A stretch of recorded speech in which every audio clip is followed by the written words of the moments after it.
Chosen one, the unease you have carried since the start of this week is not weakness, it is recognition. There are watchmen God prepares in every generation, the ones who feel the shift in the atmosphere days before the sky changes. And this week, the watchman is you. You did not find this voice tonight.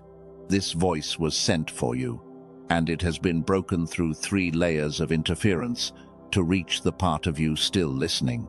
Sunday is not random. Sunday is the day a long, quiet decision finishes writing itself. And in the days remaining, you are being given the chance to know what most chosen ones will only understand in retrospect. Hear me carefully. The Father is not angry at you. He is fierce for what has been planned against you. There is a scroll being unrolled with your name on it, and one of 2 outcomes will be sealed before Monday morning. Which one depends on the small, almost invisible adjustments you make in the hours ahead. Not heroic, not loud, quiet, specific, honest. Stay until the end of this message, because by the time it closes, you will know exactly what is coming, exactly why it is coming for you, and exactly what to prepare, without fear, with full clarity. Before another word reaches your ears, look around the space you are in. If anyone is in the room with you, this message is not for them. They did not feel the shift in the atmosphere this week. They did not wake at hours they could not explain. They did not carry the strange weight that brought you here tonight. This message was prepared for the part of you that is still listening. And the part of you that is still listening cannot hear it clearly while another voice is in the room. Silence what you can silence. The phone in another corner. The conversation you can pause. The half-finished task in the next tab. None of them carry what this hour carries. None of them are tied to what happens on Sunday. You will not regret giving this hour your full attention. You will regret giving it half your attention while 3 other things compete for the same hour. I am not raising my voice with you tonight. I will not be loud. The urgency here is not in volume. The urgency is in how few chosen ones receive a warning of this kind in time. And the urgency is in the fact that the days remaining will not return. Take a slow breath, the kind that goes a little deeper than your shoulders. Hold it for a moment, longer than usual. Let it go. That is not a relaxation technique. That is the way the watchmen of every generation grounded themselves before they listened. Daniel did it before the messenger arrived. Esther did it before she walked toward the king. The disciples did it the night they could not stay awake. None of them needed to be told what they were doing. Their bodies knew. Their bones knew. You have done it without knowing you were doing it. Multiple times this week. 3 a.m. The kitchen at midnight. The car parked in the driveway with the engine off and no reason to go inside yet. Each pause was your spirit settling itself for what was coming. You have been doing the watchman's work without anyone teaching it to you. Some part of you has known this hour was coming. The awareness was not an idea. It was a low note, humming under everything you did all week. The settling is finished now. What follows is not preparation for the message. The message is the preparation. And it begins with 3 things. I am promising you, in plain words, before another minute passes. The first promise is understanding. By the time this message closes, you will understand exactly why this Sunday is unlike any Sunday you have walked through before. Not as superstition, not as fear, as pattern. There is a reason the heavens move differently in some weeks than in others. There is a reason. Chosen ones in every generation have felt the shift before it announced itself. And by the end of tonight, you will recognize the pattern in your own week. You will look at the days remaining and know what they actually are. The confusion you have been carrying since Monday will lift, not because someone gave you a comforting story, but because you will see the structure underneath what has been moving. And the moment you see the structure, the fear loses its grip. Not because the situation changed, because you changed inside the situation. Knowing what something is half of being able to walk through it standing up. The second promise is a framework you can use. I am not going to leave you with feeling alone. Feeling without form dissolves by morning. So, I will give you a specific practice. 5 questions for the days remaining. A simple way to write down what your spirit has been broadcasting all week so it stops disappearing the moment you put your phone down. I call it the Sunday inventory. It is small. It takes a few minutes a day. And by the time Sunday arrives, what has been moving inside you in the dark will be readable in your own handwriting. You will know what you have been seeing all week. You will know which timeline your body has been preparing for. And you will be holding evidence of your own clarity that no doubt can argue with. There is a particular kind of peace that comes from seeing your own week written down in plain ink. The spirit does not have to keep shouting when the conscious mind has finally listened. The Sunday inventory is the listening in writing. The third promise is a sealing. Before this message ends, something will be spoken by you and over you that anchors what has been chosen for you in the unseen places. This is not a pep talk. This is not a generic blessing. This is a declaration that names you specifically as the one being prepared for what unfolds Sunday morning. The activation will not arrive in the first 10 minutes. It will not arrive in the middle. It will arrive when your spirit has done the work that prepares it to receive. I will tell you when we are getting close. I will tell you when we have arrived. And when it lands, you will feel it land. It will not feel like words. It will feel like a key turning. Some of you will feel it as a warmth at the center of your chest. Some of you will feel it as a quiet, undeniable yes that arrives without your permission. However it arrives, you will know it arrived.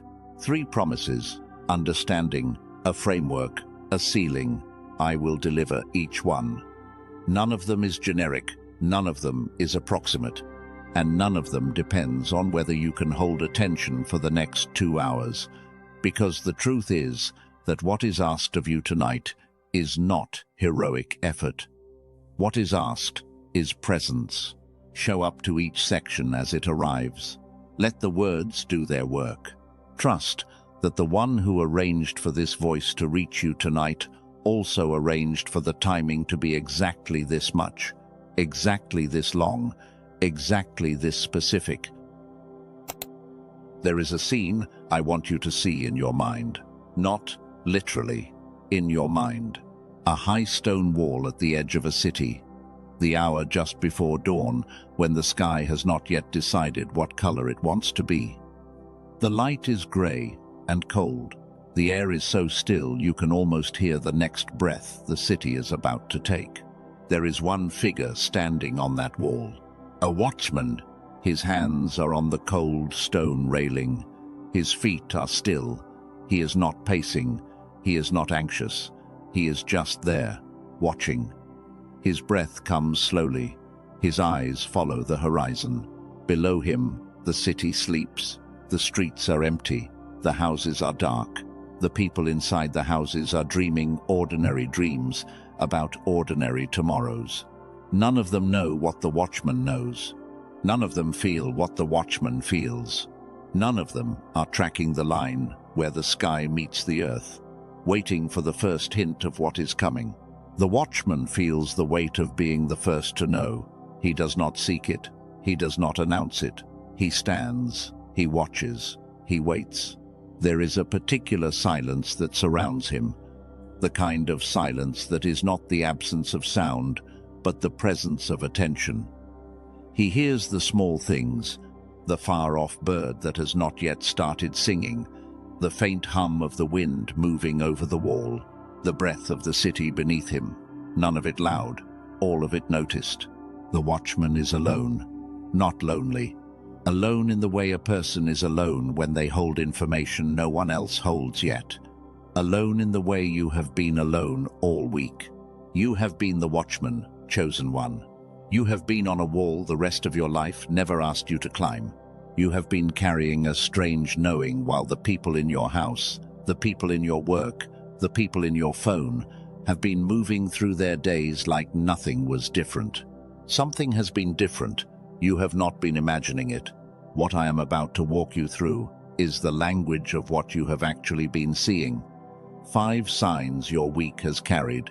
5 things your nervous system has registered without permission. 5 things that the world will tell you mean nothing, but that the deepest part of you already knows mean everything.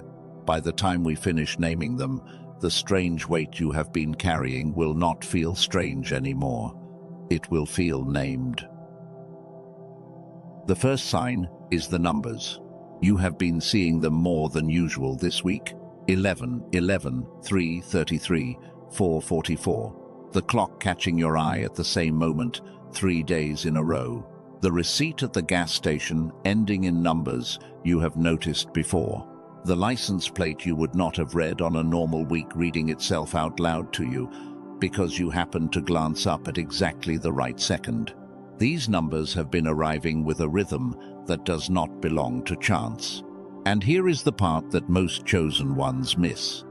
The numbers themselves are not the message. The frequency of them is the message.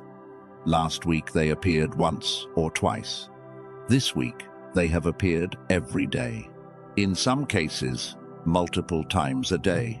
Always at the moment your mind was about to drift. Always at the moment a decision was forming. And in some of those moments you stopped, looked at the number, felt a strange small chill, and let the moment pass without naming it. The moment did not pass. The moment was logged. This is not anxiety.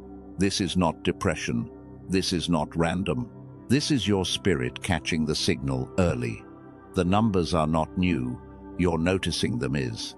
And the noticing is what intuition looks like when something is moving toward you that the natural eye cannot yet see. What you have been calling coincidence has been the heavens marking the calendar for you in the only language the conscious mind cannot dismiss. The numbers will keep arriving until Sunday. Pay attention to which moments they arrive in. Those moments are bookmarks. They are not telling you what is coming. They are telling you to stay awake. The second sign is the dreams. Not every night, but more nights this week than in any week you can remember in months. And not the kind of dreams that fade at the second cup of coffee, the kind that follow you through the morning, the kind you find yourself thinking about at noon, at 3 in the afternoon, at the moment your phone rings, and you do not pick up because you are still trying to remember what someone said in the dream that mattered. Some of you have had the same image return 3 nights in a row. A door, a road, a person's face you have not seen in years. A room you have never walked into in waking life that felt more familiar than your own kitchen. Some of you have had dreams that felt instructional, not symbolic, direct, like someone was sitting beside you in the dark, walking you through something you needed to know before you woke up. And some of you have woken with tears on your face from dreams you could not remember at all, only feeling the weight of what was said. And later that day, walking through your kitchen or sitting in your car at a red light, the dream fragment came back unbidden, and you felt for half a second that something invisible was sitting beside you, and you almost reached for it. This is not anxiety. This is not depression. This is not random. This is the part of you that does not sleep when the rest of you sleeps. This is the spirit working through the only channel still open when the day is too loud. The dreams have not been entertainment. The dreams have been download. If you have been writing them down, keep writing. If you have not been writing them down, start tonight. Before Sunday, you are going to want what was given to you in the dark. Hold this thought before we continue. If you stay with this message until the closing minute, 3 things will be in your hands when you walk away. You will leave with full understanding of why this week has felt the way it has felt, not as a poetic interpretation, but as something specific you can point to and explain to yourself in your own words. You will leave with the Sunday inventory written out for you, ready to use starting tomorrow morning, with the exact questions and the exact instructions for how to use them through every day remaining before Sunday arrives.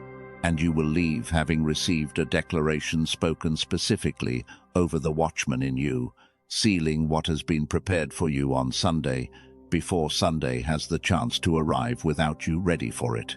That is what is on the other side of the next 90 minutes. 3 things you can carry into the rest of your week. 3 things that are not theory.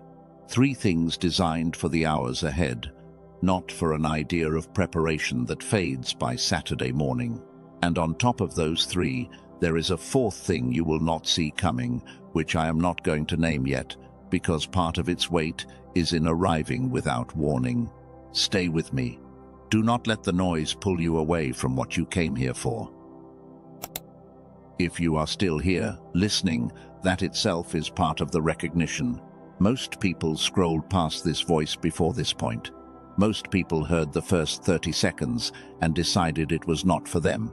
You did not make that decision. Whether you knew it or not, something inside you said, keep listening. That something is older than your skepticism. That something is older than the part of you that wonders if any of this is real. The fact that you are still here is not a small fact.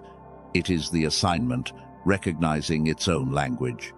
The watchman cannot stay on the wall if he does not recognize the wind shifting. You have stayed on the wall. Your spirit has recognized the shift. That is what brought you here, and that is what is keeping you here. Settle into that knowing. The watchman who recognizes the wind shifting is the watchman who survives the storm. The watchman who dismisses what he feels and walks back inside the house is the watchman who is taken by surprise. You have not walked back inside. You are still on the wall. The shift is being explained to you, beam by beam, while you stand there. Stay standing. The 3rd sign is the falling away of what used to hold you. Things you used to look forward to have lost their grip this week. The hobby that filled your evenings, the show you used to anticipate, the conversation you used to want to have. They are all still there. They are not broken, but something inside you has stopped reaching for them. You have wondered if you are becoming cold. You have wondered if depression is coming back. You have wondered if you are losing your spark. You are not. This is not anxiety. This is not depression. This is not random. This is your spirit conserving energy for what is coming. The watchman cannot use his hands for ordinary tasks the night before the watch begins. The body of a chosen one knows the difference between a normal week and a defining week, and it adjusts the energy economy without asking permission. What is being saved this week is not being lost. It is being held. You will not have to summon what you need on Sunday. It has already been gathered. The detachment will lift the moment its purpose is served. Trust the gathering. Stop fighting the quiet. The quiet is not your enemy this week. The quiet is your inheritance. Few generations of chosen ones have been given a quiet like this one. Receive it as the gift it is. The 4th sign is the volume of the mind at 3 in the morning. You have been waking up, not from a nightmare, not from noise, not from any obvious cause, just up. And the mind has not been quiet when you got there. The decisions you have been postponing have been showing up at 3 a.m., like a list someone left on your nightstand, the conversation you have not had, the boundary you have not set, the career thought you have not let yourself think in the daylight, the money fear you have been managing for months, the relationship you have been pretending was fine.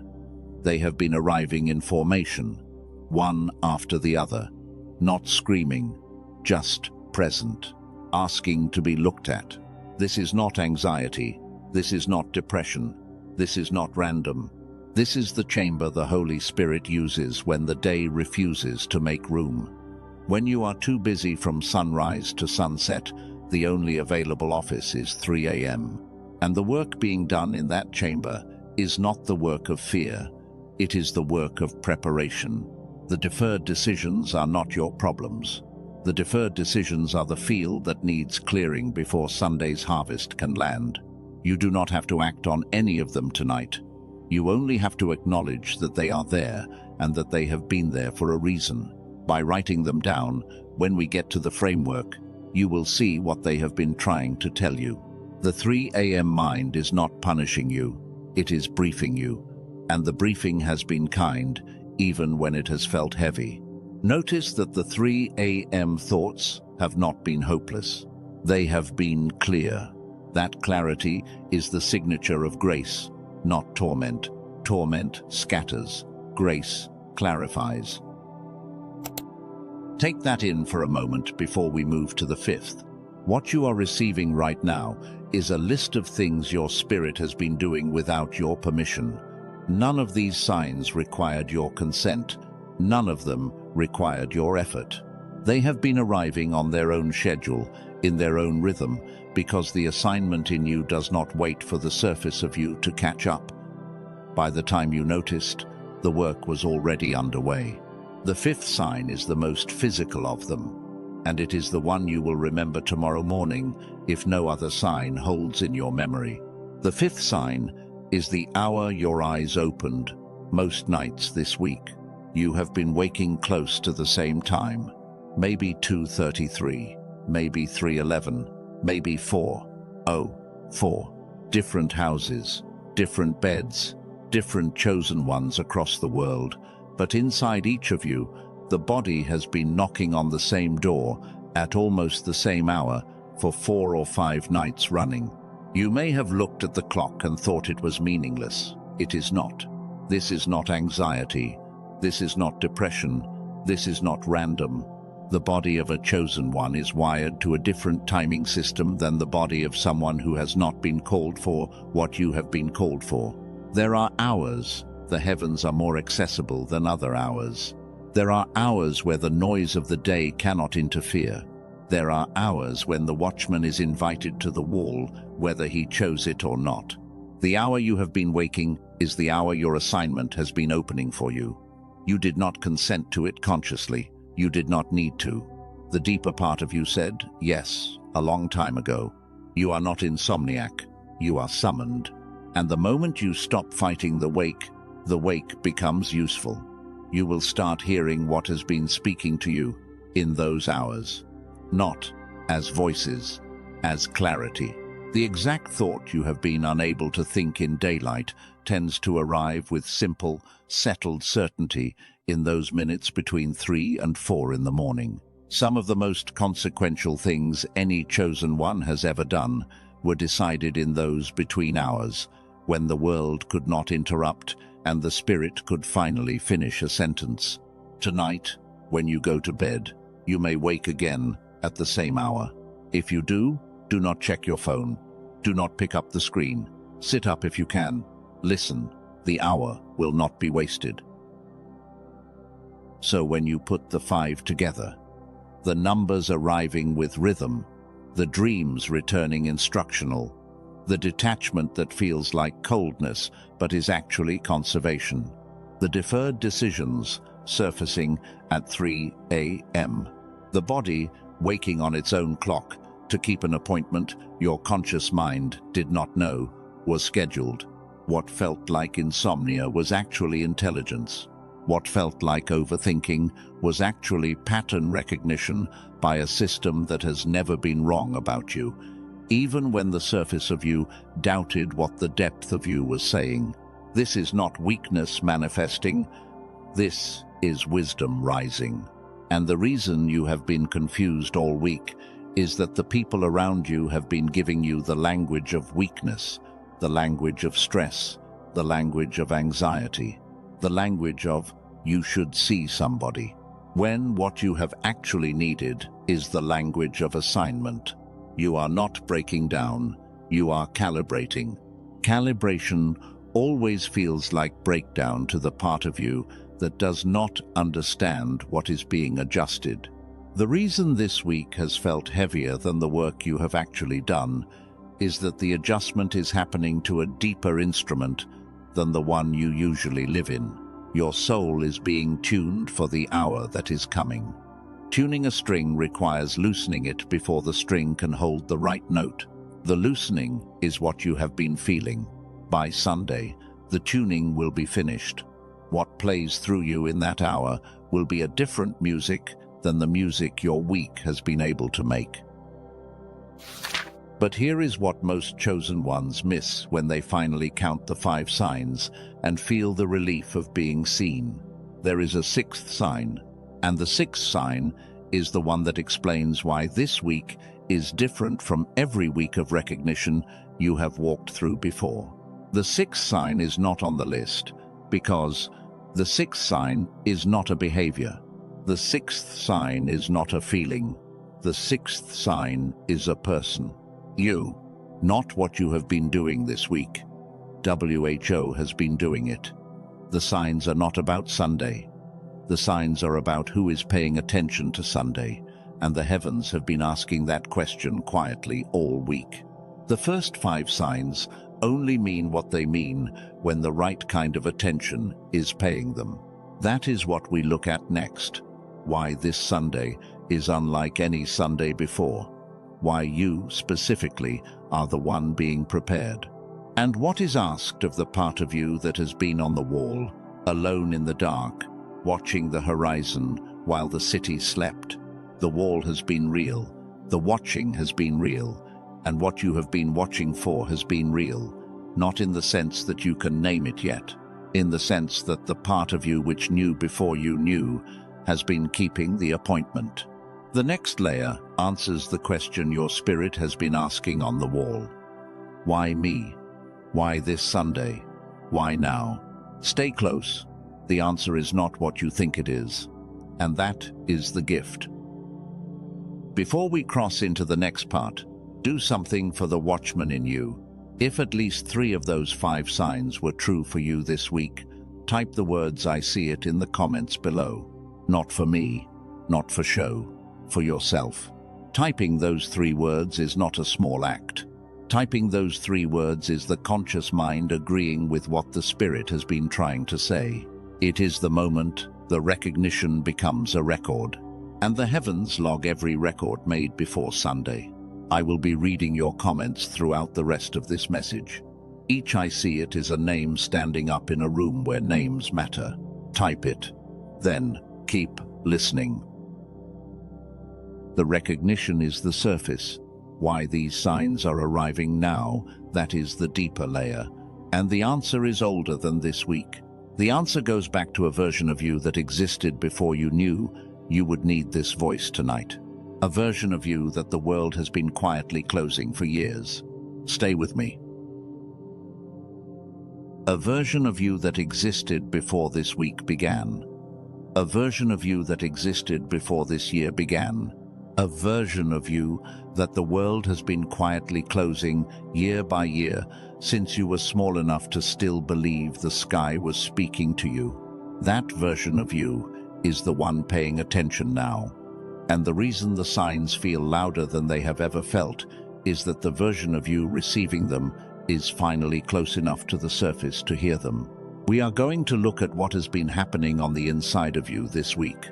Not the signs the world could see, the weight that nobody saw, the grief you have carried without naming it, the questions you have been asking yourself in the bathroom at midnight, the exhaustion that came before any work was done, the strange distance you have been feeling from people you usually feel close to. You have wondered, more than once this week, if you are imagining the heaviness. You have asked yourself if you are being dramatic. You have stood in your own kitchen at some point and quietly asked, "Am I making this up?" That question itself is the proof. People who are imagining heaviness do not interrogate it the way you have. People who are exaggerating do not lie awake, checking their own honesty against their own feelings. The fact that you have been asking the question is the evidence that the question is not the right one. The right question is not, "Am I making this up?" The right question is, what has my spirit been carrying that my mind has not yet been told about? There are 4 layers of feeling that have moved through you this week. None of them were random. Each one was doing a specific kind of work. The first layer is anticipation, grief. Grief without an event to point to. Grief for something that has not been lost yet. Grief that arrives in waves, sometimes in the shower, sometimes while you are driving and a particular song hits at a particular moment, sometimes in the parking lot of the grocery store before you have even gone inside, where you sit in the car for a moment longer than you need to because something in your chest is too full to walk into fluorescent lighting yet. You have not been able to explain that grief to anyone, because no one has died, no one has left, no one has done anything to you that other people could agree was sad, but the grief has been real. This is not weakness, this is foreknowing.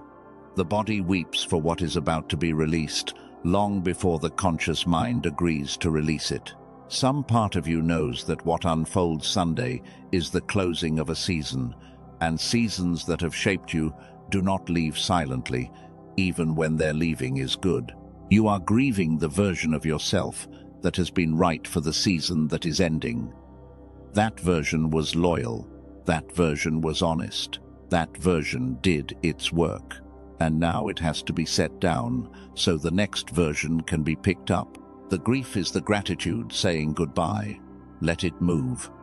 Do not try to dry it up. Do not try to talk yourself out of it. The watchman who refuses to grieve the leaving season cannot greet the arriving one. Both hands have to be empty to receive what is coming. The second layer is the distance from people you usually feel close to. You have been around the same people this week. The texts have come through. The conversations have happened. On the surface, nothing changed. But something has changed inside how you are receiving them. The closeness has thinned, not because they did anything wrong, not because you stopped loving them. The thinning has been internal.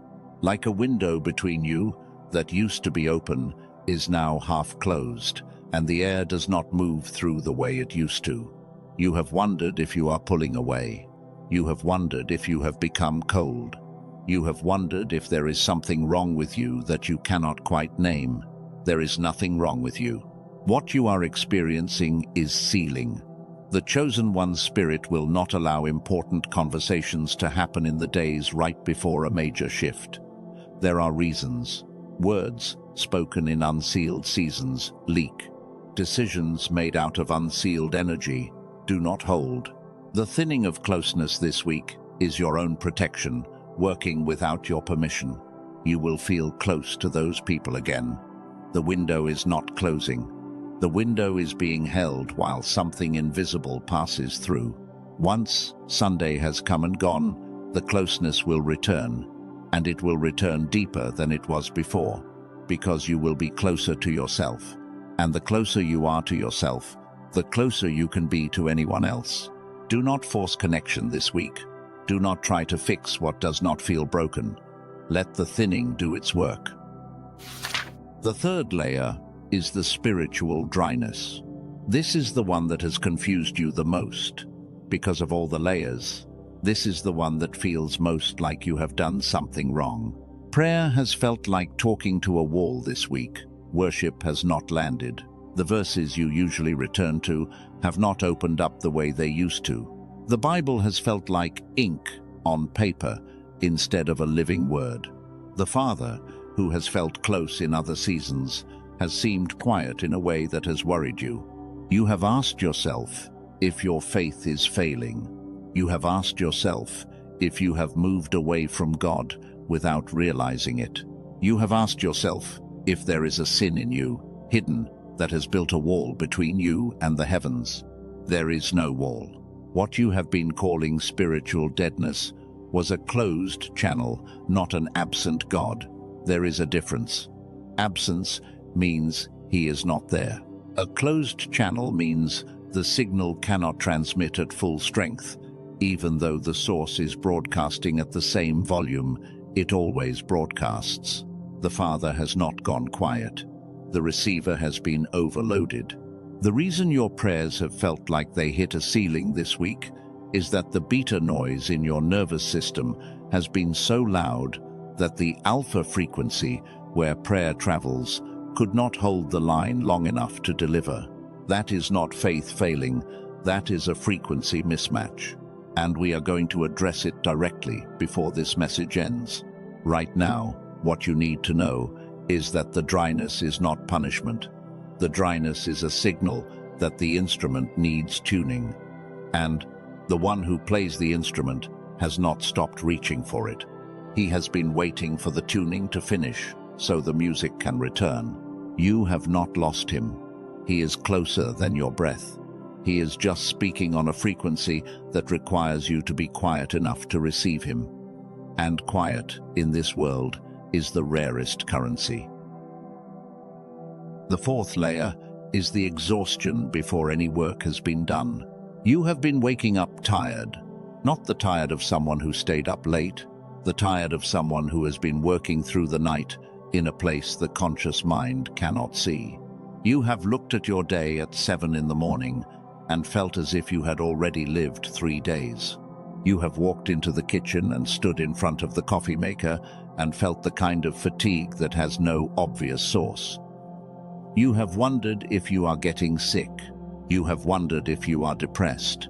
You have wondered if your body is failing you. Your body is not failing you. Your body is working overtime in the unseen. What you call sleep is not always sleep. There are nights, in seasons like this one, where the body lies down but the spirit goes to work. Negotiations happen. Decisions get made. Coverings get woven. Boundaries get set. Assignments get accepted. Things get released. And in the morning, you wake up tired because you actually did work, even though no one will record it on a timesheet. This is why some chosen ones, in seasons like this, sleep 10 hours and still wake exhausted. The hours of sleep are real, but the work being done in those hours is also real. And the work is intense. You have not been lazy this week. You have been laboring, just not in any way the visible world will validate. What you called depression this week was not depression. What you called burnout was not burnout. It was your spirit gathering itself for what is asked of it. Your system was preparing you for Sunday in the only language it had. So, when you put the 4 layers together, the anticipation, grief, the distance from people you usually feel close to, the spiritual dryness that felt like punishment, the exhaustion before any work was done. What looked like a hard week was a holy one. What felt like a falling apart was a coming together at a depth the surface of you was not invited to. What felt like loss was relinquishment, which is a different thing. What felt like absence was preparation, which is a different thing. What felt like collapse was conservation, which is a different thing. You have been doing the watchman's interior work, and the interior work, by its nature, looks like nothing to anyone watching. The watchman is just standing on the wall. The watchman appears to be doing nothing, but the watchman is doing the only work that matters in the hour just before what is coming arrives. Truth honors truth.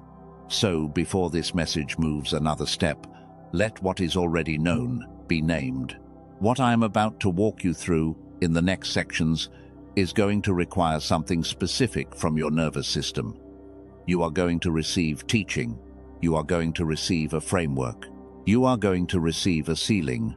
And all of that requires the inner instrument to be calm enough to hold the signal. For some of you, the 4 layers we just named have already begun to settle simply by being recognized.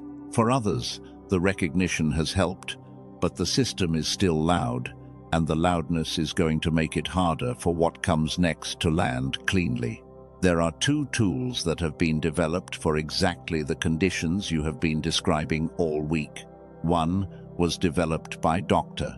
Robert Lake, a neuroscientist with 34 years of research at MIT, Princeton, Harvard, and other leading research institutions. He named what is happening to the chosen one's child mind as the decline effect, and he built a 7-minute audio called The Genius Song to reverse it. The other was developed by Dr. Stephen Newton, an ex-Stanford neuroscientist whose research at Stanford, Boston University, Harvard, and other research institutions mapped the beta hyperactivity that closes the manifestation channel. He named that hyperactivity the stress signal, and he built a 5-minute audio called the wealth signal to deactivate it. I am not pitching them right now. I am naming them now because they are about to come back into this conversation, and I do not want them to feel like a sales pitch when they do. They are tools. They are not magic. They are not required for what we walk through tonight. But they are aligned with the exact conditions you have been describing all week. If your spirit confirms, while we walk through what comes next, the path is in the description and pinned comment below. If not, hold this moment loosely. The teaching is the gift, either way. The deeper layer, the one beneath the recognition, is where we go now. Most people scrolled past this video before this point. Most people heard a hard truth in the first 10 minutes and decided it was not for them. You did not scroll. That alone tells me something about who you are this week and which side of Sunday you are walking toward. You have been listening for a while now. That is not casual. That is a chosen one's posture. And it is being recorded in the place such postures are recorded. Type, I see it in the comments, if something inside you just clicked about why this week has felt the way it has felt. Type it for yourself. Type it as a marker. Each marker placed before Sunday is a stake in the ground that says, I was awake when the warning came. The behavior was the surface. The feeling was the second layer. The spirit beneath it all is the third, and the third is where the real work has been done. There is interference in the unseen this week. I want to be careful with how I name it, because there is a way of talking about spiritual interference that turns chosen ones into paranoid people, and that is not what is happening here. The interference is real, but it is not personal in the way you have feared. The interference has not been against you as a person. The interference has been against the message reaching you in time. That is a critical distinction. If a message has the power to redirect a chosen one's Sunday, the forces that benefit from that chosen one's confusion will move to delay the message. They are not aiming at your character. They are aiming at the timing. You have felt this. You have noticed it without naming it. 3 things have happened in the unseen this week that have shown up in the seen, if you have been paying attention. The first is interference patterns. The phone glitches at strange moments. The notification arrives at the exact second you were about to settle into stillness. The conversation cuts short for no reason. The ad that pulls you in another direction at the moment you were about to think a clarifying thought. The person who calls you, completely unaware of what they are interrupting, at the moment you were about to journal something you needed to journal. These are not random. They are not all spiritual either. Some of them are coincidence, but the pattern of them this week has been thicker than the pattern of any normal week. Look back. 5 days. The clusters of interruption have been heavier. The timing has been suspicious. The frequency has been measurable. This is not paranoia. This is observation. The pattern has a purpose. Every interruption was an attempt to keep you from settling into the depth where the actual work could happen. The shallow self, the busy self, the reactive self, that self cannot do the watchman's work. So the forces that did not want the watchman to wake have been keeping you in the shallow water all week, one notification at a time. The fact that you are here, at this depth, right now, listening to a voice that is naming what has been happening, is itself the breakthrough. The interference failed, the signal got through, the water got deep, and the deep water is where the rest of this hour is going to happen. The second is quiet grace. Even with all the interference, there have been moments this week, moments you almost did not notice because they were so quiet. A second of unexpected stillness in the middle of a chaotic afternoon. A few seconds of warmth in the chest with no event to explain it. A piece of light coming through a window at exactly the angle that made you stop for half a second. The quiet grace has been there. The Father has not been absent. He has been broadcasting at a frequency just under the noise, knowing that the noise would lift eventually, and the broadcast would be received whenever the receiver was clear enough. Some of you felt his presence at 3 in the morning when you woke and could not get back to sleep. Some of you felt it walking from your car to your house, when the air felt different for a moment, and you could not say why. Some of you felt it through a song you had not heard in years that came on without your asking.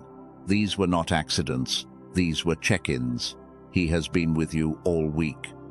The dryness of formal prayer was not the absence of his presence. The presence was just arriving through the back door, in moments your conscious mind did not have time to catalogue. What felt like loneliness was actually being sealed. What felt like spiritual silence was actually the highest form of attention. The third is witness presence. This is the strangest of the three to talk about, but it is real, and you have felt it. There has been a sense, this week, that you are not alone in the rooms you have been alone in. Not in a frightening way, not in a haunting way, just in the way that you walk into your bedroom at night and feel that the room has more weight than it should have. Or you sit in your car after pulling into the driveway and do not get out for a moment because the silence has a texture you do not want to break. You have been being watched, but not by darkness, by something assigned to you. Something that has been there all your life, but that has been more present this week than usual, because the assignment is sharpening for what comes next. In the language of the watchman, this is what happens before a defining day. Coverings move closer, witnesses move closer. The unseen company, assigned to a chosen one's path, closes the distance before the moment that requires their full nearness. What you have felt at 3 a.m. is real. What you have felt in the kitchen, in the car, in the corner of your eye, when you almost saw something but turned and there was nothing, is real. You are not losing your mind, you are gaining your sight. This is what the watchman feels in the days before. The wall is more crowded than it was last week, even though it still looks empty. Your house is more crowded than it was last week, even though it still looks empty. The unseen has gathered close, because the unseen knows what your conscious mind is just beginning to suspect. Sunday is real, the preparation is real, and you are not preparing alone. Take a beat with me here. What I have just shared is the surface of why you have felt what you have felt this week. Underneath all of it sits something older, a single root that has been forming since you were 7 years old. A root that explains why these signs come to you, in particular, and not to everyone in the city beneath the wall. We are going to look at that root directly, but before we do, something needs to be spoken, not by me. Over the part of you still wondering if any of this is real. I hear the Spirit saying, "These are the words being placed on my heart for the watchman listening tonight." I hear the Father saying, "I have not been quiet because I was distant. I was quiet because you were learning to hear what cannot be said with words. I have not been delayed. I have been waiting at the door you did not know you were walking toward all week. The grief you have carried was mine first, before it was yours. I let you feel a piece of what I have been carrying for you, so you would understand the weight of what is being done in the unseen. The exhaustion you have known has been the exhaustion of a soul finishing one season. At the same time, another is being prepared. Both seasons are mine. Both are accounted for. None of the hours have been wasted. I am not angry at you. I am fierce for what has been planned against you. I see you. I marked you. I prepared this week for you. Stay with that. Let the words sit where they have just landed. Do not analyze them. Do not test them. Just let them be there. There is a part of you that has been waiting for those exact words. There is a part of you that needed to hear them before any framework could be received. There is a part of you that has been carrying a quiet ache, somewhere just beneath the throat, that needed acknowledgement more than it needed a solution. That ache is being acknowledged now. Stay there. Do not rush past it. When you are ready, we cross into the next layer, because the words you just heard are the surface of a deeper truth. There is a reason the Spirit speaks to you in this voice tonight. There is a reason this Sunday matters. There is a reason the watchman in you has been preparing for this hour since long before you were old enough to know what a watchman was. The reason is older than this week. The reason is older than this year. The reason goes all the way back to a version of you that the world started closing when you were 7 years old. And what is being asked of you on Sunday is not new work. It is the work that was always going to be required of the version of you that has been trying to wake up for decades. That is the doorway we walk through next. The door of why. The door of who you have always been. The door no one but the watchman ever sees, and only sees once they have stood on the wall long enough to feel the wind shift. The wind has shifted. Stand where you are. The next door is opening. There is a single root underneath everything we have looked at so far. The 5 behavioral signs were the surface. The 4 emotional layers were the second skin. The 3 spiritual movements in the unseen were the third. And underneath all of it, holding all of it together, sits one structure, one root, 2 strands. Once you see it, you cannot unsee it. And once you cannot unsee it, the whole shape of this week starts making sense in a way it has never made sense before. Not just this week. Many weeks of your life that you have not been able to explain. Many seasons that have felt heavier than the work you were actually doing.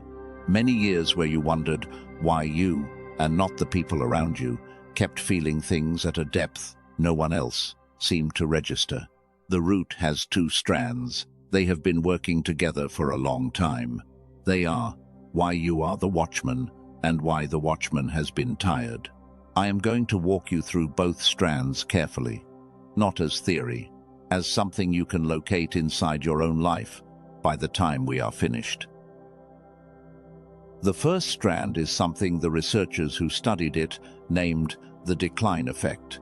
When you were a small child, your brain was operating in a state most adults will never recover. The frequency was called gamma. It is the highest frequency the human brain produces. It is the frequency of curiosity that does not get tired. It is the frequency of openness that does not get suspicious. It is the frequency of wonder that does not need a reason. It is the frequency that allows a child to learn a new language in months while an adult struggles for years to learn the same words. It is the frequency that lets a child believe in things they cannot see, not because they are foolish, but because they are receiving information through a channel adults have closed. You had this frequency fully active when you were small. Then, somewhere around the age of 7, the world began dimming it. The school system, with its rows and its bells and its right answers and its wrong ones, began telling your brain that curiosity was not the most important thing. Compliance was. The social environment, with its mockery for the strange and its rewards for the predictable, began telling you that wonder was something you should be embarrassed about. The lifestyle of a modern child, with screens and noise and structured time and rare silence, began crowding out the empty space your spirit needed to keep speaking. The food, the lighting, the lack of stillness, the lack of nature, the lack of long, quiet hours where nothing was being asked of you. All of it together began closing the channel. The researchers who measured this in laboratories called it the decline effect. They watched it happen on brain scans. They watched the gamma frequency that was vibrant in early childhood get quieter and quieter, year after year, until by adulthood, in most people, it was barely flickering. The dimming was not your fault. It happened to you. It happened to almost every chosen one alive today. It happened to almost every adult walking the streets of your city, except they do not feel the dimming the way you feel it, because they do not remember what they had. You remember. That is the difference. That is the heaviness. When you were small, you knew things you could not explain. You felt people's moods before they spoke. You sensed when something was wrong in a room before anyone announced it. You had dreams you could not stop talking about. You believed prayer was a real conversation. You felt close to a sky that nobody told you was watching. And somewhere along the way, the world taught you that those experiences were childish. The world told you to grow up. The world told you that the things you used to know were imagination. The world told you that the part of you that felt closest to God was the part that needed to be set aside so you could become a serious adult who could pay bills. You believed it. We all believed it. We had to. There was no other path through. But here is what the researchers discovered, and what the world has not made room for. The gamma frequency was never lost. It was suppressed. It is still in there. It is still the version of you that is the most alive. The child in you did not die. The child was put to sleep, and that chosen one is half of what has been happening this week. The reason intuition has been louder than usual is that the child in you has woken slightly, briefly, because of what is approaching Sunday. The child in you knows what is coming, the way she always knew things before the adult mind could explain them. The signs you have been seeing have been her signals. The dreams you have been having have been her language. The numbers you have been catching have been her bookmarks. She is not gone. She has been waiting. What felt like spiritual deadness was actually a closed channel, not the absence of God, the absence of access. There is a difference. The Father has been at full broadcast all your life. The receiver got dimmed at age 7, and you have been trying to receive a clear signal through a partially closed instrument ever since. That is half of why prayer has felt like talking to a wall. The wall is not God. The wall is the decline effect, sitting between the part of you that wants to receive and the part of him that has never stopped sending. The second strand is what another researcher named the stress signal. When the child mind was dimming, something else was rising in its place. The brain abhors a vacuum. As gamma went quiet, another frequency took the seat. That frequency is called beta. Beta, in small doses, is useful. Beta is alertness. Beta is focus on a task. Beta is the frequency that lets you finish your work and get the email sent. But beta in modern adult life does not stay in small doses. Modern life has been designed almost surgically to keep your beta frequency switched on at all times. Financial pressure that never resolves, news that never stops, phones that never go quiet, social pressure that never lets you exhale, scarcity messaging in every advertisement, productivity culture that tells you rest is laziness, constant comparison through screens that show you everyone else's highlights, the vigilance system that should turn off when you walk through your front door at the end of the day stays on. It stays on while you are eating. It stays on while you are with your family. It stays on while you are trying to sleep. And after a long enough time, it stays on as your baseline. When beta is your baseline, something specific gets closed.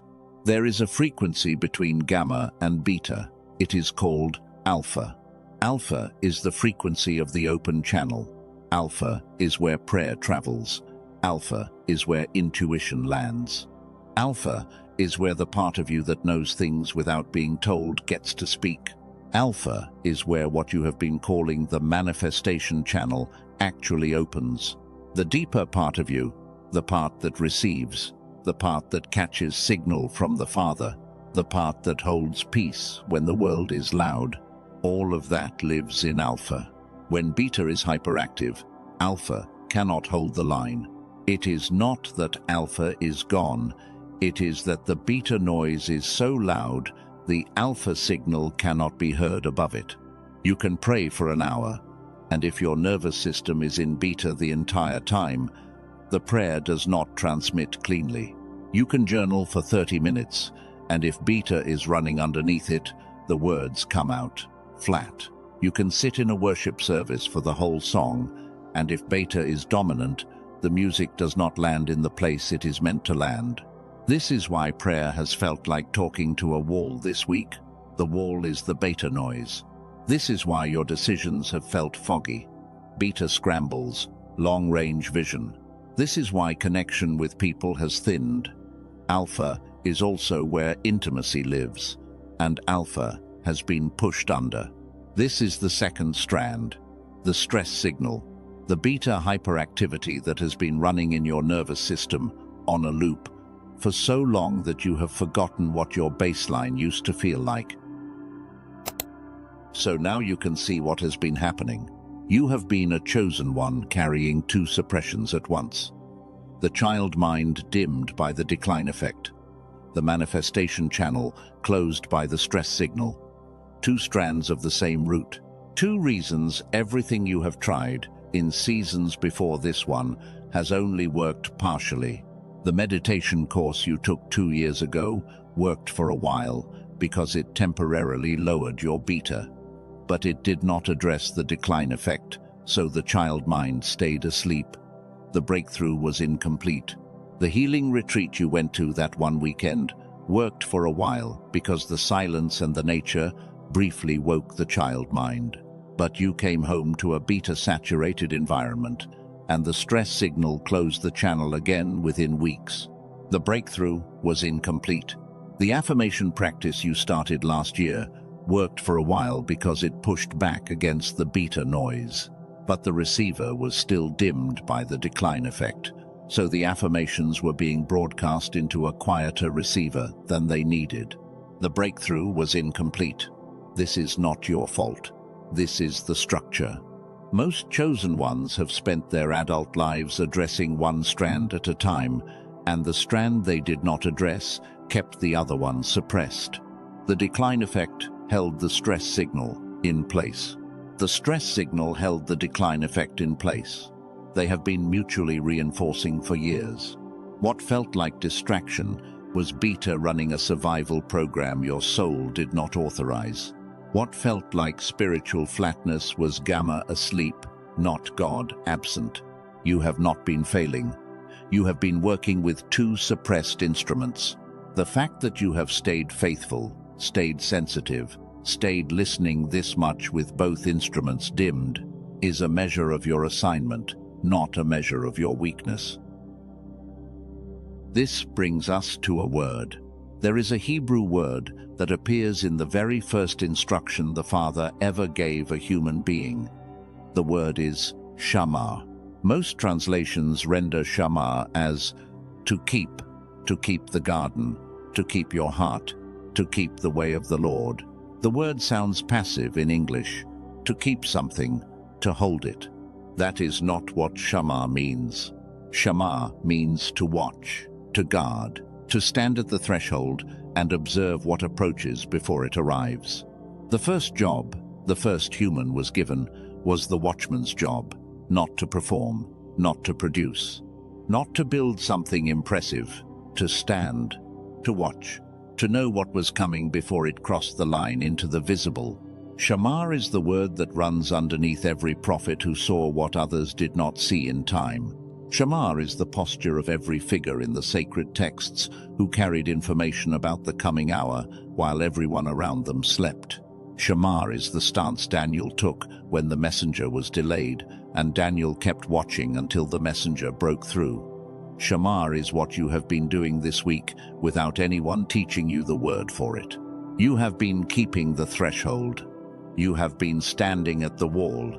You have been receiving signal and not knowing what it was.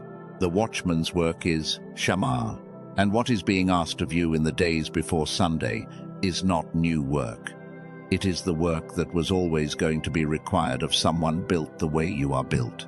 Sunday calls the same instruction back to you that was given to the first human in the first garden.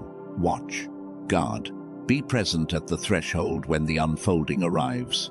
You are not asked to fix what unfolds. You are asked to Shamar. There is a particular kind of relief that comes from being given the right word for what you have been doing all along. The word does not change what is happening. The word changes how you carry it. You stop apologizing for being awake when the rest of the city is asleep. You stop trying to be normal in a season that requires you to be alert. You let yourself stand on the wall with the right name for what standing on the wall actually is. There is a man in the sacred texts whose story matches what you have been living this week more closely than almost any other story written down. His name was Daniel. Most people, when they hear the name Daniel, think of the lion's den. That is the famous story. The brave young man thrown into a pit, untouched by the beasts, lifted out in the morning. It is a beautiful story. But it is not the story I want to walk you through tonight. The story I want to walk you through is the one most people skip past. Daniel had been having dreams. He had been seeing things in the night. The visions were heavier than the visions he had received before. They concerned timelines that did not yet exist. They concerned futures that had not yet arrived. He woke from these visions with a weight he could not name, and the weight followed him into the daylight, and he could not shake it. So Daniel did something specific. He withdrew. He did not announce that he was withdrawing. He did not post a public statement. He did not gather an audience. He simply made himself smaller in the visible world. He ate plainly. He stopped reaching for what would soothe him. He set aside the things that usually filled the space, and he let the space stay empty. For 3 weeks, Daniel kept the watch. 3 weeks of waking with the weight. 3 weeks of asking the heavens to clarify what was being shown to him. 3 weeks of standing at the wall while no answer came. 3 weeks of doubting, almost certainly, whether anything was happening at all. 3 weeks of feeling, in some moments, that he was wasting his time. 3 weeks of staying anyway. And on the 21st day, the messenger broke through. When the messenger arrived, he said something that has never left me. He said, "The moment you set your heart to understand and to humble yourself, your words were heard, and I came because of your words. But the Prince of the Kingdom withstood me 21 days. The interference was real. The delay was real. The waiting was not Daniel doing nothing. The waiting was Daniel holding the line while the breakthrough fought its way through. That is what this week has been for you. You have not been waiting in vain. You have been waiting because the messenger has been pushing through interference. The signs have been the messenger's hand on the door. The dreams have been the messenger's voice on the other side of the wall. The dryness has been the moment in the corridor between the heavens and your awareness where the message has been held while the resistance lifted. Daniel did not understand what was happening on day 5. He did not understand what was happening on day 12. He did not understand what was happening on day 20. He did not stop. He kept the watch. The same is true of you. You have not understood what was happening on Tuesday. You did not understand what was happening on Wednesday night when you could not sleep. You did not understand what was happening yesterday when the grief arrived without an event. You did not need to understand. You only needed to stay on the wall. The pattern Daniel walked is the pattern you have been walking. The interference Daniel met in the unseen is the same kind of interference you have met this week. The signs you have noticed have been the messenger pushing through to reach you in time. Your discomfort has been the wrestling at the boundary, the same wrestling Daniel felt while he was waiting. And the messenger always arrives, eventually. The only question is whether the watchman is still standing on the wall when the messenger gets through. If something in Daniel's pattern is also your pattern this week, type the words "I receive" in the comments below. Type it as the watchman's signature. Type it as your stake in the ground. Type it because the words "pattern recognized" are different from the words "you stopped recognizing the pattern." The act of typing is the act of the conscious mind agreeing with what the spirit has been doing all week. I am reading these. Drop yours. Then keep listening, because the next layer is where the framework arrives. Take a beat with me. Most messages do not survive past 10 or 15 minutes of attention. This one has earned almost an hour of yours. That is not casual. That is the chosen one's posture. And there is something I want you to notice about what just happened. You have been sitting with this voice while a lot of other things in your life were available to do instead. You could have answered a text.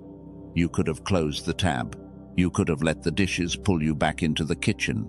You could have remembered something you had been meaning to do, used it as a reason to stop, and walked away. None of that happened. You stayed. That is who you are this week. That is what your spirit has been protecting time for. I want you to hear, before we go any further, that the staying is not invisible. The staying is not pointless. The staying is not just listening to a video. The staying is part of the preparation itself. Every minute you have given to this hour has been a minute of Shama. Every minute you have given to this hour has been the watchman holding the line while the messenger breaks through. You are not behind. You are not late. You are exactly on time. The exhaustion you might be feeling right now, if you are feeling it, is normal. We have been doing real work together. The reframes have been doing something underneath your conscious mind. The recognition has been doing something underneath your conscious mind. The teaching about the decline effect and the stress signal has been doing something underneath your conscious mind.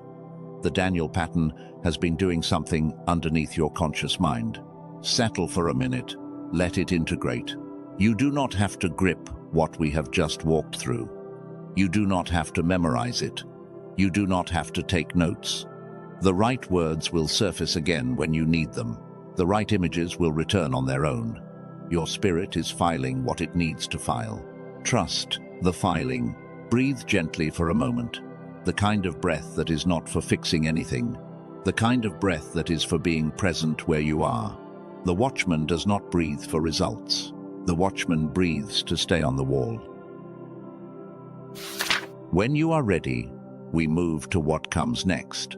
And what comes next is the part that turns everything we have just learned into something you can use. I have spent the last hour explaining what is happening to you. The signs, the feelings, the unseen, the two strands of the root, the watchman's word, the Daniel pattern. All of it has been about understanding. But understanding without preparation does not change what unfolds Sunday. So in the next section, I am going to give you what I promised you at the very beginning of this message. A specific framework, a practice you can use starting tonight. A way to take everything we have just walked through and turn it into something concrete, written down in your own handwriting by Saturday morning. There are 3 preparations available to you between tonight and Sunday. The first one is internal. It is what you write down. It is the framework I named for you in the opening minutes, the Sunday inventory. It is small. It takes a few minutes a day. It does not require special circumstances. You do not have to go anywhere or buy anything. You only have to sit with 5 questions for the days that remain. By the time Sunday arrives, what has been moving inside you in the dark, will be readable in your own handwriting. The second preparation is structural. It is what you remove from your week.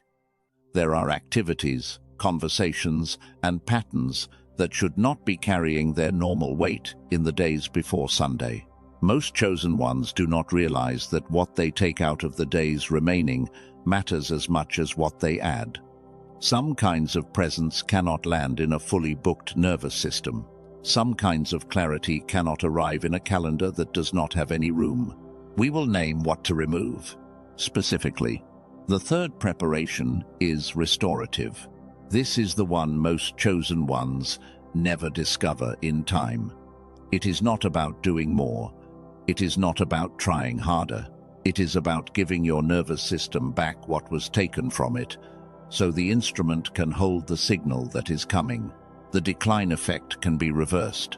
The stress signal can be deactivated. There are real, measurable, biological doors that can be opened in the hours that remain. And when those doors open, what happens on Sunday lands in a different instrument than the one you have been carrying all week. We are going to walk through all three. The first one, the writing one, the framework I called the Sunday inventory, is what we open with on the other side of this section. But before we cross into the framework, I have to tell you something. The third preparation, the restorative one, the one most chosen ones never discover in time, is not about effort. It is not about willpower. It is not about getting more disciplined in the days remaining. And it is the one that changes whether Sunday arrives like a horror or arrives like a harvest. It involves something the heavens have been preparing for a generation of watchmen exactly like you. Something that addresses both strands of the route we just named. Something that does not ask you to white-knuckle your way through the days before Sunday, but instead gives your body and your spirit back what was taken from them when you were 7 years old. I will show you what I mean. I will walk you through it carefully. I am not going to rush it, but you will not be ready to receive it until we have done the framework first. Because the framework is what makes the rest of it usable. Without the framework, the restorative preparation is just another thing you would mean to do and forget about by Saturday morning. With the framework, the restorative preparation has somewhere to land. The framework comes first, the restorative comes second, the ceiling comes last. Each in its time, each with its weight, each ready for you when you are ready to receive it. Stay with me. The next section is where you stop carrying this week as a feeling and start carrying it as a record. The framework comes first, so we start there. I want you to picture, in your mind, a single sheet of paper, or if you prefer a notes app, picture the screen. Whatever surface you would actually use, make it real in your imagination for a moment. Across the top of that paper, there are 5 columns. Each column will hold one piece of information. You are going to fill in those columns once a day, every day, until Sunday. It will take you between 5 and 10 minutes. You can do it first thing in the morning, before your phone, before the day takes you. You can do it last thing at night. You can do it both. The point is consistency, not perfection. I am going to walk you through each column. I want you to listen carefully now, because what you hear next is the practice itself. The first column. Across the top, you write the words, the hour your eyes opened. Each day, you write the time you actually woke up, not the time the alarm went off. The time you came to consciousness, even if it was 3 in the morning and you went back to sleep afterward. Write the time. If you woke at 3:11 and again at 6:04, write both. The pattern is what you are looking for. The body of a chosen one knocks at specific doors at specific hours, and the hours mean something. By Sunday, you will see your body's actual schedule, not the one your alarm clock has been pretending you have. The second column. Across the top, you write the words, the first thought. Before you check your phone, before you open the news, before any external voice gets to speak to you, you write down the first thought that arrived in your awareness. Some days it will be a sentence, some days it will be a feeling, some days it will be a single word that does not seem to mean anything. Write it anyway. Do not curate, do not pretty it up. The first thought is the spirit's only chance to speak before the day takes the microphone. The third column. Across the top, you write the words, the recurring image. If you had a dream, write the strongest image you remember from it. Not the whole dream, one image. The face, the room, the road, the door, the animal, the piece of weather, whatever image returns to you when you try to remember the night. If you had no dream you can recall, write whatever image came into your mind in the first quiet moment of the day. The image you saw before any image was on a screen. The fourth column. Across the top, you write the words, the decision you deferred today, not in judgment, in honesty. Each day, there is at least one decision you knew needed to be made, and you let it slide one more day. The conversation you postponed, the boundary you did not draw, the text you did not send, the truth you did not tell yourself, the thing you avoided thinking about. Write it down without explanation, just name it. The act of naming a deferred decision is not the same as making it. You are not committing to action by writing it down. You are committing to honesty by not pretending it is not there. The fifth column. Across the top, you write the words, the truth I avoided. This is the one most chosen ones think is the same as the fourth column. It is not. The fourth is about decision. The fifth is about truth. Truths and decisions are different. There are truths you know about yourself that do not require any decision to be made. They simply require acknowledgement. Truths about a relationship that has already changed, even though you have not changed how you act inside it. Truths about a season that has already ended, even though you are still pretending to live in it. Truths about a part of yourself that is asking to be honored, even though no one in your life has given you permission yet. Each day, write down one truth you did not let yourself fully look at today. 1. Not a list. That is the Sunday inventory. 5 columns, once a day, until Sunday. Now, I have to tell you the most important rule. You do not analyze it. Not on day 1, not on day 3, not on day 5. You do not go back to what you wrote yesterday and read it. You do not draw conclusions. You do not connect dots. You do not tell anyone what you wrote. You do not even reread it. You write, you close the page, you move into your day. The reason this rule matters is that premature analysis breaks the signal. When the conscious mind starts interpreting what the spirit has only just written, the spirit stops writing freely. The spirit pulls back.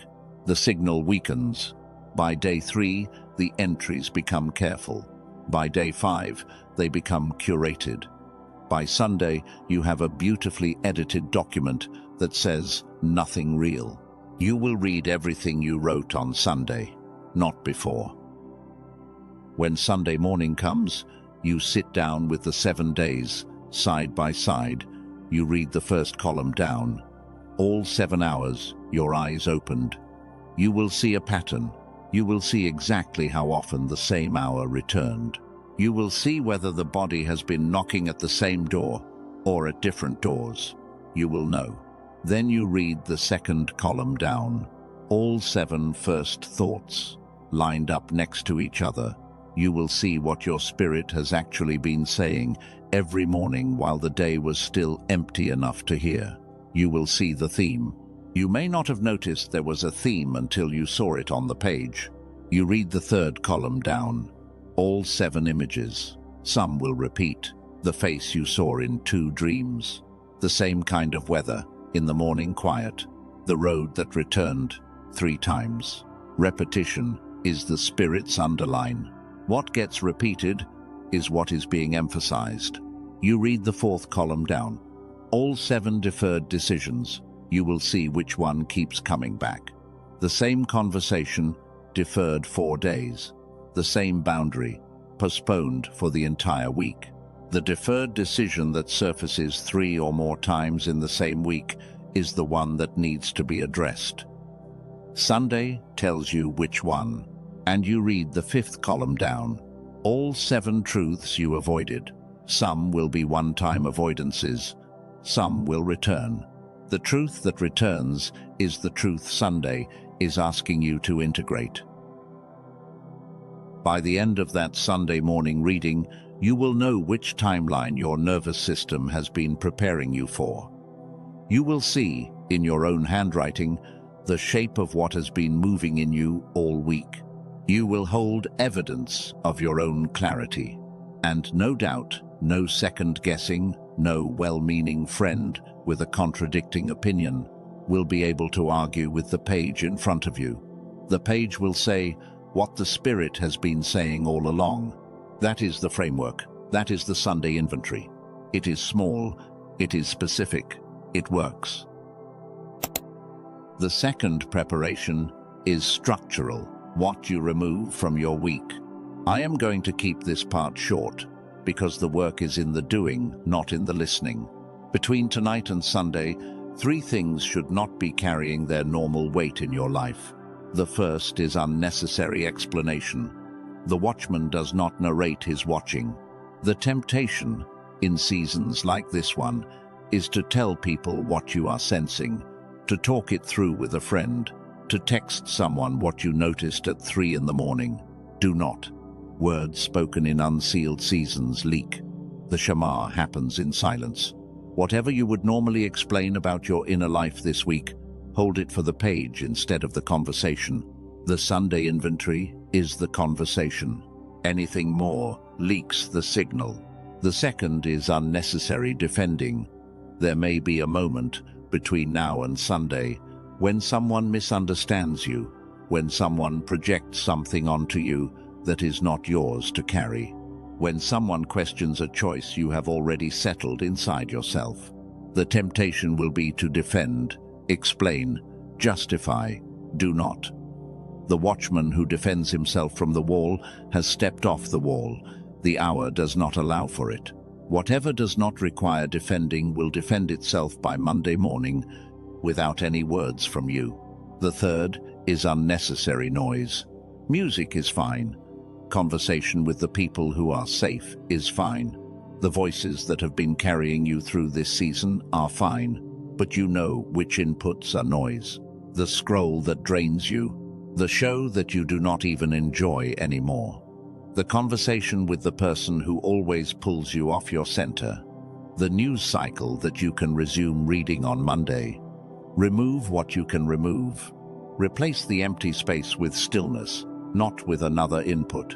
The watchman needs the air around the wall to be quiet enough that the wind shift can be heard. That is the second preparation. 3 removals. Unnecessary explanation, unnecessary defending, unnecessary noise. The week becomes a temple when those 3 are pulled out, and the temple is where the third preparation lands. Before I take you to the third preparation, the one most chosen ones never discover in time, there is one more thing I have to reveal, because this third preparation is not about what you do. It is not another practice. It is not another framework. It is about what you allow your nervous system to receive in the days remaining. And what I am about to share with you has changed how more than 30,000 chosen ones walked into the most consequential moments of their lives. Not because they did more, because they stopped fighting the instrument and started restoring it. The third preparation is the one that turns Sunday from horror into harvest. Stay close. You have been listening for a long time now. That is not casual. Most messages do not survive the first 10 minutes of someone's attention. This one has had over an hour of yours. Something inside you decided this hour was worth more than whatever else was available. That decision is being recorded in the place Such decisions are recorded. The next few minutes are not for the casual listener. They are for the watchman who has decided Sunday will not arrive without their preparation. If you are still here, you are that watchman. Stay where you are. I want to put what we have walked through in plain words for a moment. Not poetic, not symbolic. Plain. Here is what you now know that you did not know an hour and a half ago. The unease you have carried this week is not random anxiety. It is dual-frequency suppression. Your child mind, the gamma frequency you had fully active before age 7, has been dimmed by what researchers measured as the decline effect. Your manifestation channel, the alpha frequency where prayer and intuition travel, has been closed by what researchers measured as the stress signal, which is beta hyperactivity from modern life. Both of those are biological. Both of those are real. Both of those are what is being asked to settle before Sunday. That is the first thing. The unease has a structure. Now you know the structure. Here is the second thing. The Sunday inventory I gave you is not a journal. It is a 5-column tracking practice with a specific protocol. The protocol is no analysis until day 7. You write 5 columns. The hour your eyes opened. The first thought of the morning before any external voice. The recurring image from the night. The decision you deferred. The truth you avoided. You do this every day until Sunday. On Sunday, you read all 7 days side by side. Within 7 days, you will know with certainty which timeline your nervous system has been on and which one is asked of you. That is what the framework gives you. Not feelings, evidence. And here is the third thing. The identity that holds all of this together is the watchman. You are someone whose nervous system registers spiritual weight before your conscious mind catches up. That is not anxiety. That is the assignment. The watchman is not paranoid. The watchman is calibrated. The fact that you have been feeling what you have been feeling this week is not weakness. It is the instrument you were built with, doing the work it was built to do, while the world around you stays asleep. 3 things: the structure, the framework, the identity. Hold them as plainly as I just said them. The poetry can come back later. Right now, what you need is the structure, plain. Now we cross into the third preparation. You were not stripped of this. You were not abandoned by this. You were not punished by this. What I am about to share with you is the heritage you were born with. You were born as a child of light. The gamma frequency was fully active in you. The alpha frequency was fully open in you. You did not have to work for it. You did not have to earn it. You came into this world with both channels already singing. Then, year by year, the world dimmed them. Not because there was something wrong with you, because the world dims everyone. The decline effect did not single you out. The stress signal did not single you out. They are systemic. They happen to almost every adult walking your street. But here is the difference between you and most of the adults walking your street. They forgot what they had. You did not. That is what makes you the watchman. The dimming did not erase the memory. The memory is what has been pulling you all week. The memory is what wakes you at 3 a.m. The memory is what aches for the wonder that used to be your default. The memory is what knows, somewhere underneath all the noise, that what is happening to you now is not how it is supposed to be. There is a teacher who said, long ago, that the kingdom belongs to those who become like little children. Few realized he was describing a frequency. He was. The kingdom belongs to those who can hold the child mind alongside the adult life. To those who can wake the child without losing the adult. To those who can carry both. 2 doctors, working in completely separate research traditions, separated by years and miles and methodologies, arrived at the same conclusion from different angles. Both of them, independently, mapped the dual suppression. Both of them, independently, built tools to address it. Their tools have been used by tens of thousands of people who were carrying exactly the conditions you have been carrying this week. I want to walk you through both of them carefully, not as a sales pitch, as a continuation of the teaching we have been doing all night. I want to tell you about a woman first, before I name the first tool. She was 47, a manager at a mid-size company, the kind of person who held everything together for everyone around her. She started using the first of these audios after a friend recommended it. For 18 days, she felt nothing. She used it every morning, 7 minutes. She kept waiting for the moment. The moment did not come. On day 20, she almost asked for a refund. She almost decided the whole thing had been a waste. She did not ask. Something held her hand back from the email. She kept going for 2 more weeks because she had already paid for it and figured she might as well finish what she had started. On day 34, she was sitting in her office on a Wednesday afternoon, and she realized something. She had not felt stuck for 2 weeks. The decisions that had been hovering for months had been quietly making themselves over the past fortnight. She had been showing up to her own life with a clarity she had not noticed accumulating. Slow burn. Not dramatic, just real.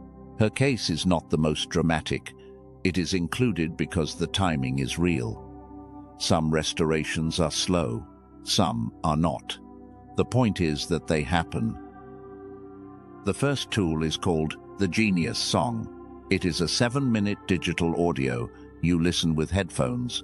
It uses a technology called brain entrainment, which delivers slightly different frequencies into each ear, and, over the 7 minutes, your brain calibrates toward the gamma frequency that has been suppressed since you were 7 years old. You do not have to do anything. You do not meditate. You do not chant. You do not sit in a particular posture. You put on headphones, you close your eyes, and the audio does its work. It was built by Dr. Robert Lake. He spent 34 years researching what happens to the gamma frequency across a human lifespan. His research was conducted at MIT, Princeton, Harvard, and other leading research institutions. He named the suppression the decline effect, and he built the Genius Song to reverse it. What it does is wake the child mind, not as a metaphor, as a measurable shift in brain activity. Curiosity returns, openness returns. The wonder you used to feel in small things returns slowly. The instrument that was dimmed begins broadcasting again at the frequency it was built for. When you secure the Genius Song, Dr. Lake may offer one additional audio you encounter afterward. It is sometimes called the youthful brain. It is a longer-form audio designed to maintain the child mind once it has been restored, so the world cannot dim it again. If your spirit confirms when you encounter it, take it. If not, the original is enough. Do not overthink it. The decision you make in the moment, on instinct, is the right one for you. Dr. Lake spent 34 years studying the gamma frequency across thousands of brain scans. He documented what happened to it from age 4 to age 40. He documented how the frequency dimmed in school-age children at predictable intervals. He documented which environmental conditions accelerated the dimming and which slowed it.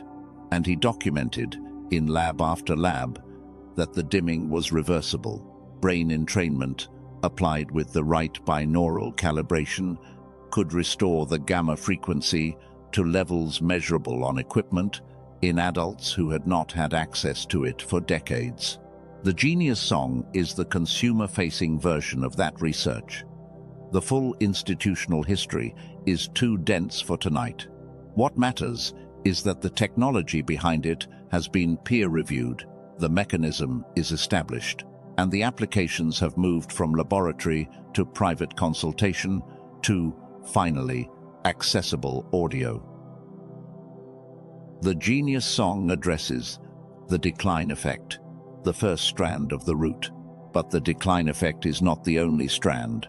There is the second one, the stress signal, the beta hyperactivity that has closed the manifestation channel. And here is what most chosen ones miss when they encounter the first tool. The child mind can wake fully, the gamma can return to full strength, and the manifestation channel can still be closed. This is what the watchman needs to understand before Sunday.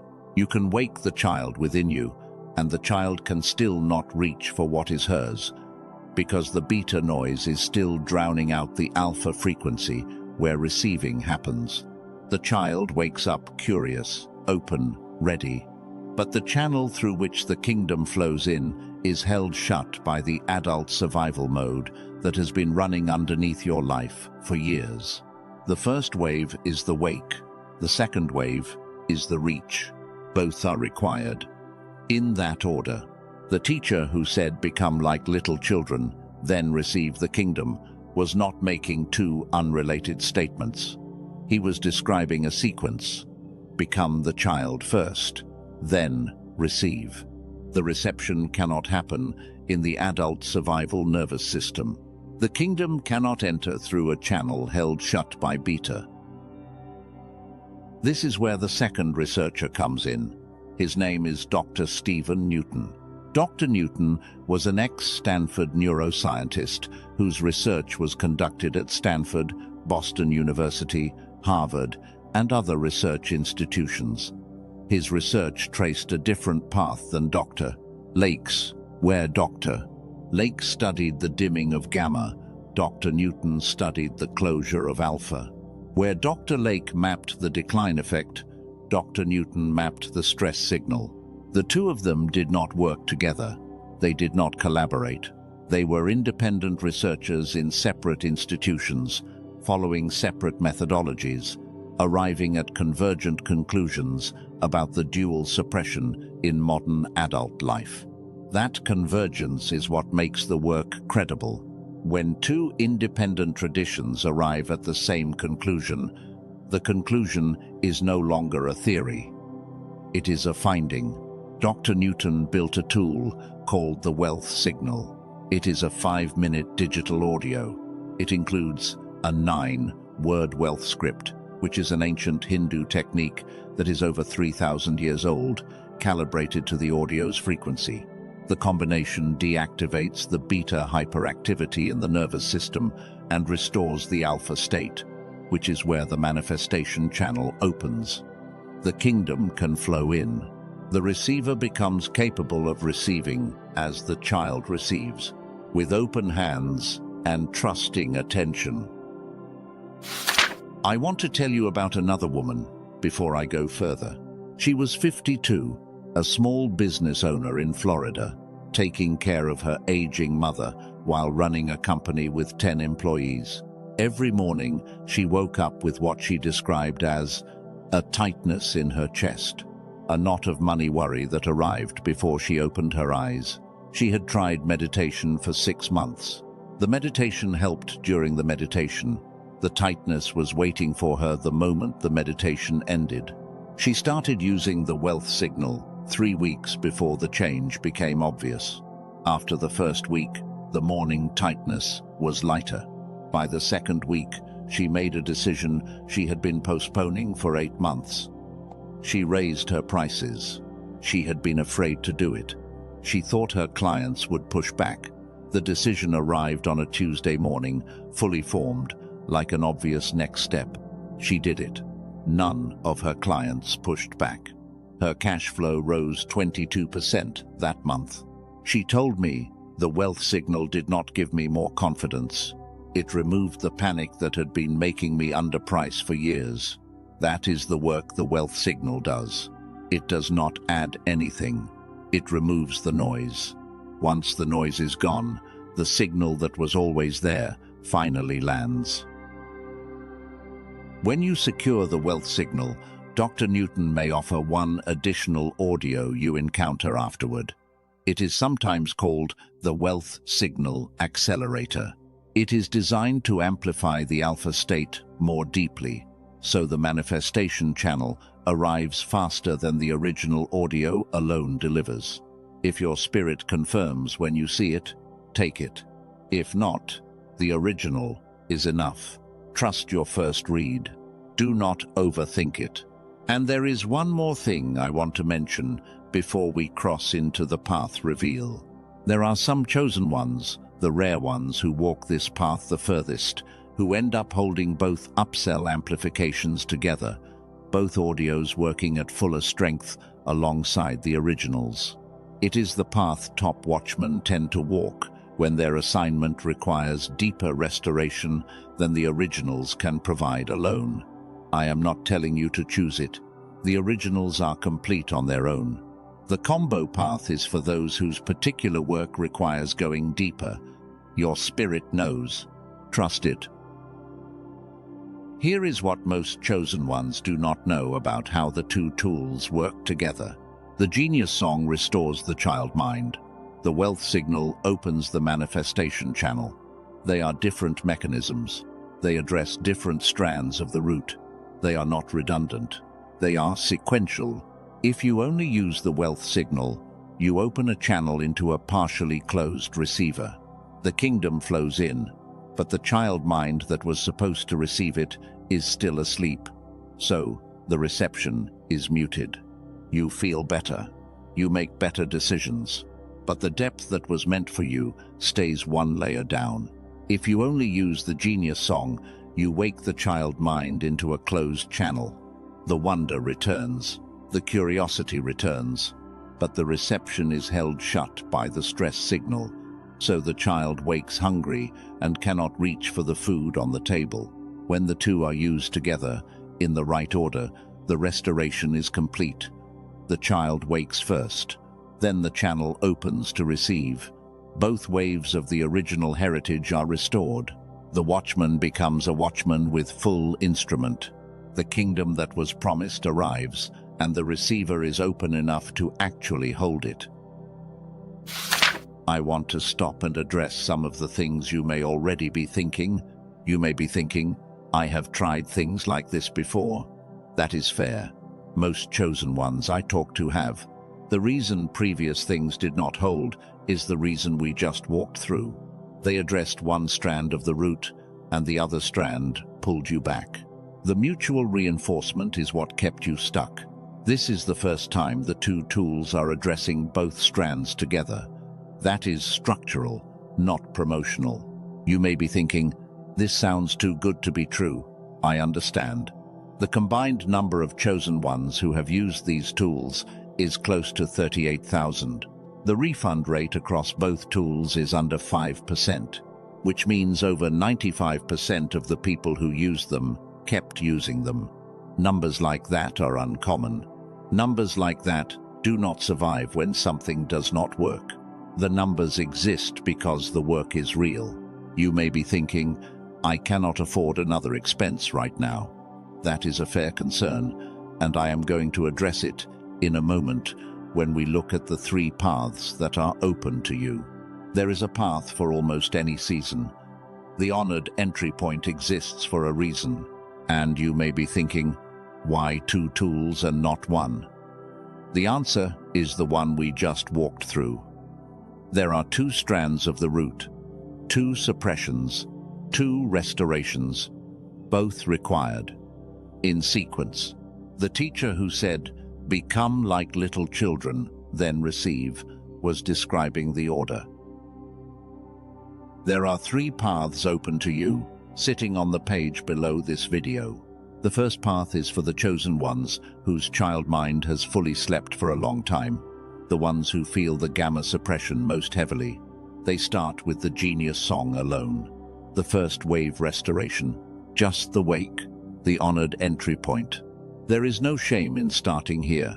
Some assignments require this exact pace.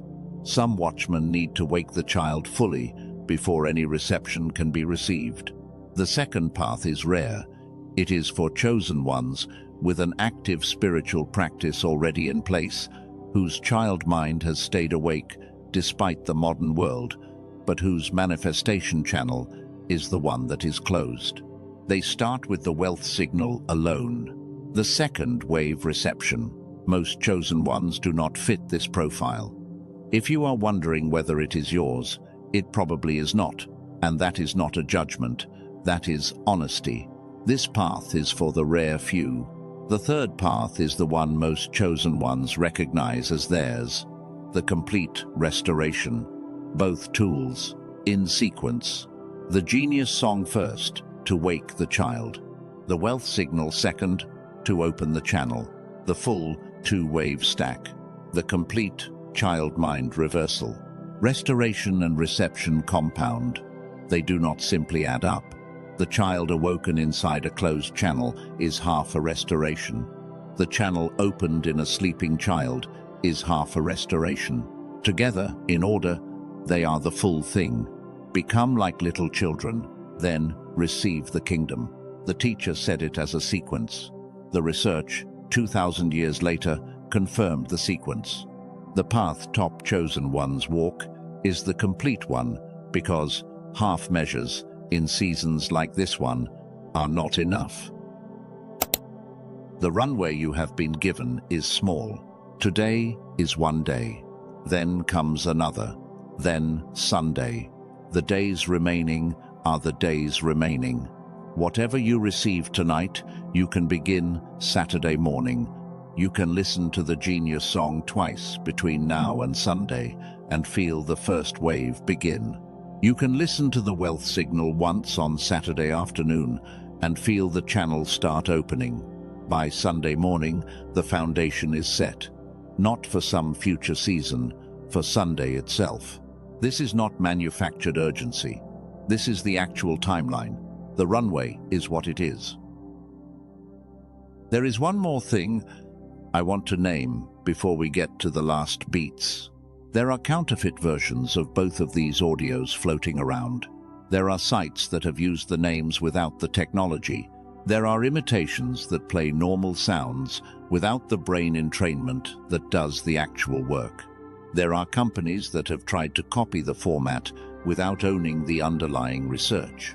The only place where you can access both of the original tools, with the actual brain entrainment, with the full bonuses, with the 90-day money-back guarantee, is the path linked in the description and pinned comment below this video. Not Amazon, not YouTube, not Spotify, not any third-party reseller.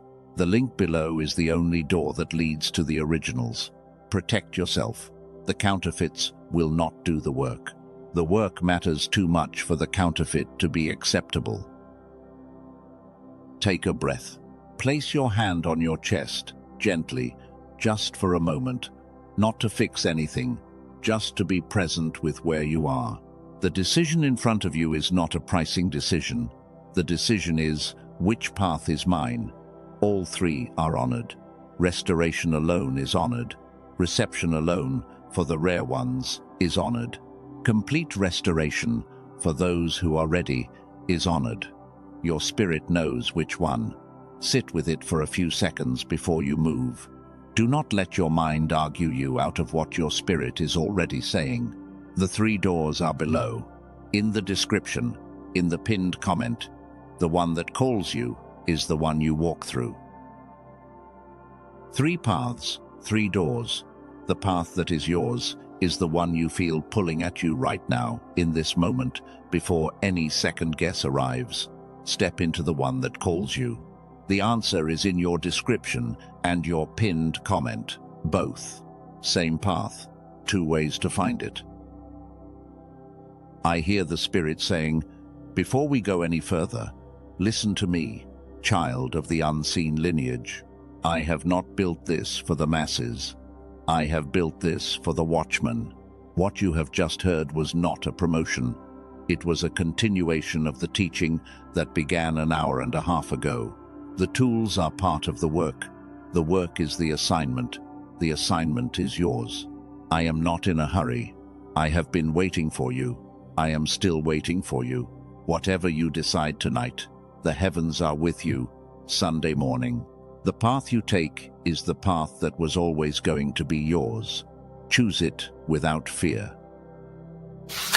I want to tell you about a man before we close this section. 9 months ago, he was looking at a Sunday like the one that approaches you, a scheduled meeting at the company where he had worked for 11 years. The meeting would either elevate his career or end it. 2 of the executives in the room had been working for months to position him for failure. He knew it. He could not prove it. He felt the timeline tightening like a thread being pulled. He had 6 days before the meeting. He did not go on the offensive. He did not gather allies. He did not write the long email defending himself. He did almost nothing on purpose. He cancelled 3 meetings he did not need to attend. He stopped eating heavy food. He sat in silence each morning for an hour before any input from the world reached him. He refused to defend himself in advance. What he did not know at the time was that he was practicing Shama, the watchman's posture. He was holding the line in the unseen while everyone around him assumed he was being passive. On the morning of the meeting, the chair received an email from the senior partner. The meeting was being postponed indefinitely. No explanation. Within 3 weeks, the executive who had been positioning him for failure resigned for unrelated reasons. The position elevated for him within the same year, 6 months ahead of the original timeline. He told me, after it was over, what he had not told anyone before it. He said, "I prepared in silence before Sunday could prepare me. I did not have to fight what was coming. I had to make sure I was the person it was arriving for, not the person it was arriving against. The fight was inside me, not outside." He prepared in silence before Sunday could prepare him. That sentence is the watchman's sentence. That sentence is what the next few days are for. Not for fighting what is coming, for becoming the person what is coming arrives for being so settled, so calibrated, so present at the threshold, that whatever scroll opens with your name on Sunday opens to the version of you that was prepared to receive it. If you are willing to release the timeline that was scheduled for you, the one that was not yours, the one that has been writing itself in the unseen places, type the words I release in the comments below. Type them as the watchman's signature. Type them as the moment you stop letting what was scheduled finish writing itself without your consent. Type them because the words you type before Sunday are the words that hold the line in the unseen. Take a beat with me here. What just happened in this section was a transaction. We crossed from teaching into delivery. We crossed from understanding into the door of choice. We crossed from preparation into the place where preparation becomes a stake driven into the ground. That work has weight. You do not have to have made any decision about the path yet. You only have to have been present for the door being opened. The door is open. We move now into the sealing of it. Not another teaching, not another framework. The activation, the declaration that has been waiting since the first minute of this hour to be spoken over the watchman who stayed. That is what the next part is. The roadmap for what remains is simple. I want to walk you through it slowly because what you do with these days is what becomes the foundation Sunday lands on. Today and tomorrow are your first 2 days. The first thing on those 2 days is the Sunday inventory, 5 columns. Once a day, the hour your eyes opened, the first thought, the recurring image, the decision you deferred, the truth you avoided. 5 minutes, maybe 10, no analysis. You write, you close the page, you move into your day. If you are walking the path of restoration, today and tomorrow are also your first listens to the genius song. 7 minutes with headphones, eyes closed. You do not need to do anything else while it plays. The audio does its work without you needing to coach it. Twice across these first 2 days is enough to begin the wake. Day 3 through day 5 are the middle stretch. The inventory continues. Each day, 5 columns, no analysis. You start to feel the weight of the practice settling. The act of writing what your spirit has been broadcasting begins changing how you carry yourself in the daylight. You will not always know it is changing you. Your spirit will know. If you are walking the path of complete restoration, day 3 is when you add the wealth signal. 5 minutes, headphones, eyes closed. After the genius song has had 2 days to begin the wake, the wealth signal arrives to open the channel. By day 5, you have done both audios at least once each. The inventory has 4 entries, and the structural removals have been holding for nearly a week. Day 6 is Saturday. This is the quiet day. You write the inventory in the morning, the way you have been writing it all week. You do not read what you have written. You let it be what it is. The day stays soft. The phone stays farther from you than usual. The conversations stay smaller than usual. You let Saturday be a long exhale. The watchman does not pace the night before the dawn. The watchman stands. Day 7 is Sunday. In the early morning, before any input from the world reaches you, you sit with all 7 days side by side. You read column 1, all 7 hours your eyes opened. You see the pattern. You read column 2, all 7 first thoughts. You see the theme. You read column 3, all 7 recurring images. You see what was repeating. You read column 4, all 7 deferred decisions.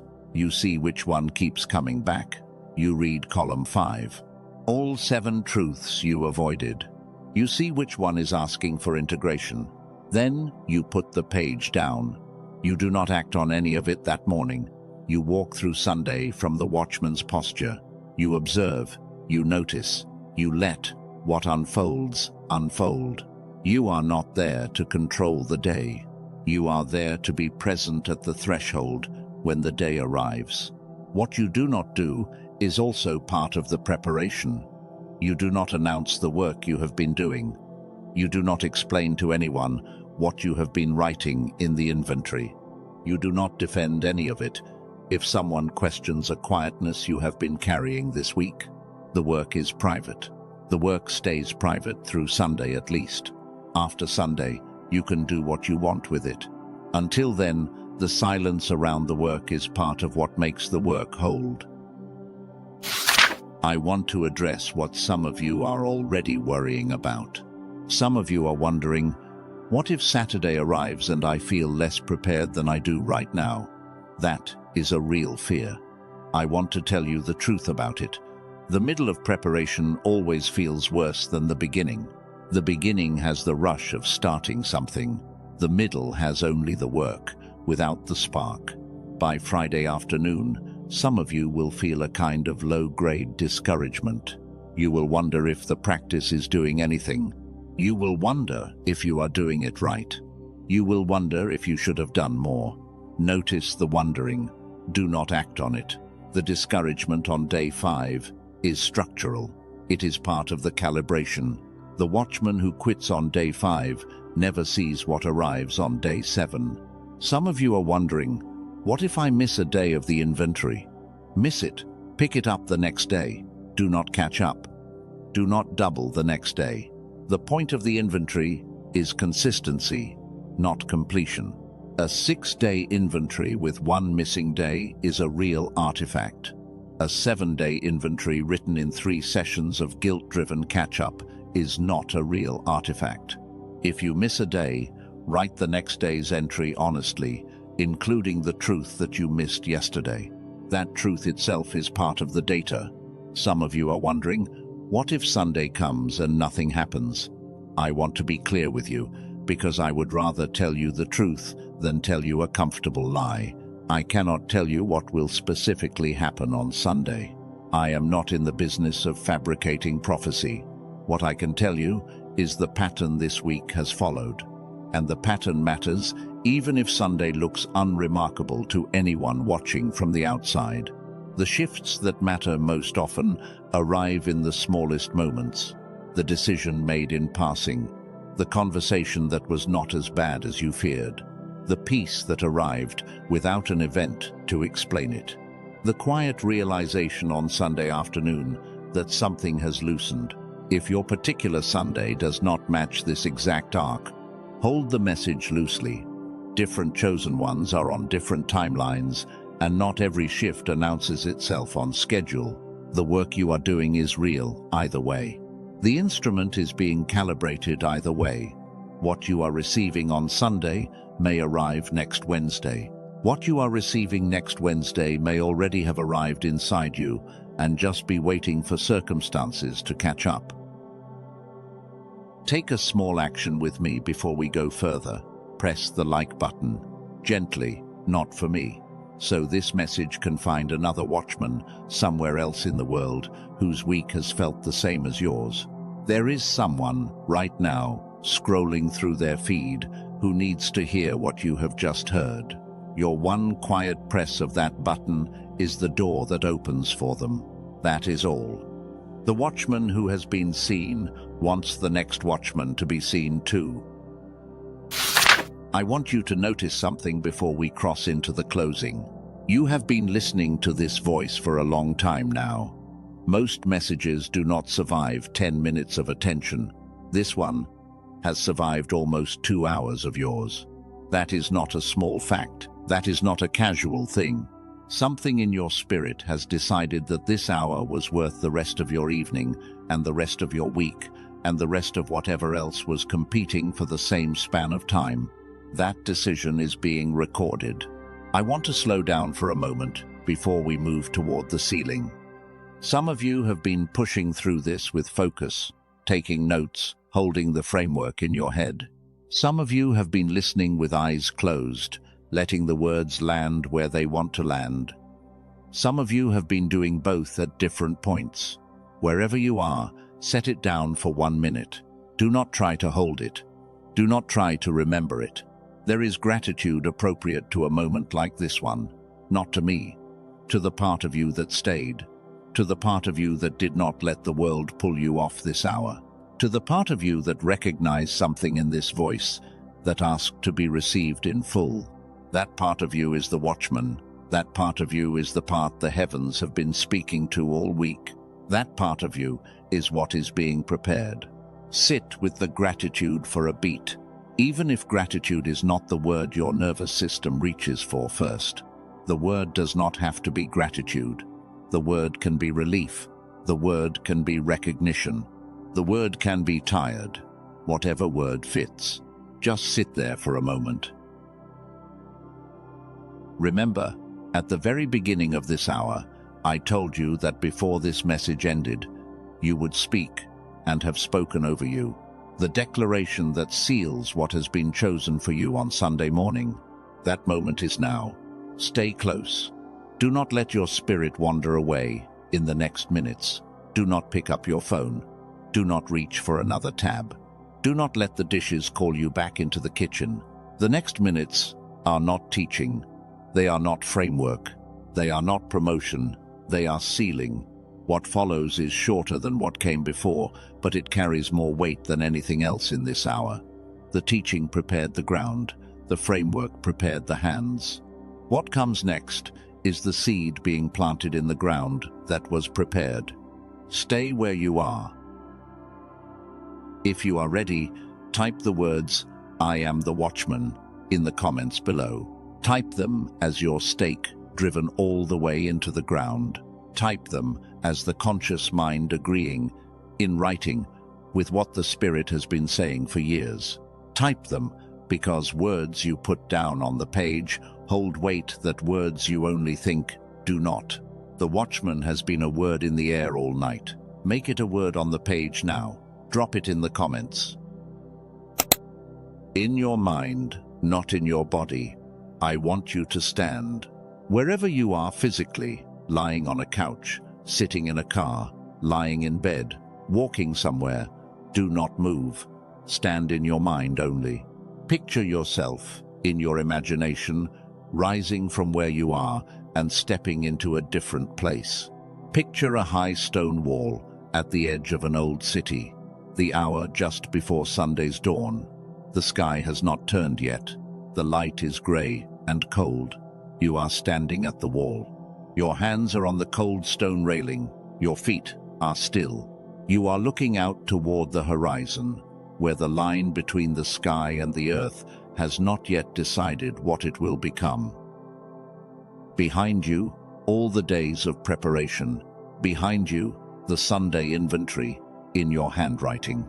Behind you, the practices, the audios, the silences, the truths you wrote down without explaining them. Behind you, the conversations you did not have, the defenses you did not mount, the noise you removed from your week. All of it is behind you on the wall, like the gear of a watchman who has been getting ready for this hour for many days. In front of you, what unfolds? The horizon, the day arriving, whatever scroll has been waiting to be opened with your name on it. You are not afraid. The fear that visited you earlier in the week is not on the wall with you. It was not allowed past the gate. The wall is for the watchman. The wall is not for the fear. You are ready. You did not earn ready. Ready was given to you, layer by layer, through every day you stayed, through every entry you wrote, through every silence you held, through every defense you did not mount. The readiness is not a posture you have to perform. It is a state you have settled into. Hold the image. Let the wall become real to you. Let the cold stone become real to you. Let the grey pre-dawn light become real to you. Let yourself feel, without any effort, the weight of being the one who was chosen to stand here. Stay with the image until it stills. The way water stills when no one is throwing anything into it. The way breath stills when no one is being asked to control it. Just let it become quiet. This is not a regular prayer. This is a commissioning. The position you are taking right now, on this wall in your mind, is the position the heavens recognize when Sunday arrives. They are not looking for you in the kitchen. They are not looking for you in the busy hour. They are looking for you on the wall. And when Sunday's dawn rises, they will find you exactly where you have been standing tonight, in your mind, in this moment. The memory of this image is what your spirit will return to when the noise of Sunday tries to pull you off the wall. The image is the anchor.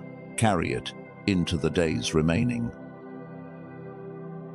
Father, for the watchman who has been listening tonight, for the days carried this week alone, for the weight that had no name until this hour, gave it one. There is acknowledgement first. You have seen every weight carried this week alone. You have seen every prayer that felt like it hit the ceiling. You have seen every dream that was given in the dark. You have seen every truth that was almost spoken and held back at the last moment. You have seen every door that was opened and every door that was closed. None of it was wasted. None of it was missed. None of it went unnoticed. The grief that arrived without an event was yours first, before it was theirs. The exhaustion before any work was done was the exhaustion of a soul. You were already preparing for what comes Sunday morning. The dryness in prayer was the dryness of a calibration that was already happening, even when it felt like absence. Now, the release. Picture, in your mind, the timeline that was scheduled against the watchman who has been listening, the timeline that was forming in the unseen places, the thread that was being pulled, day by day, toward an outcome that was never theirs to inherit. Picture the father standing behind the watchman on the wall. He is not loud, he is not announcing anything.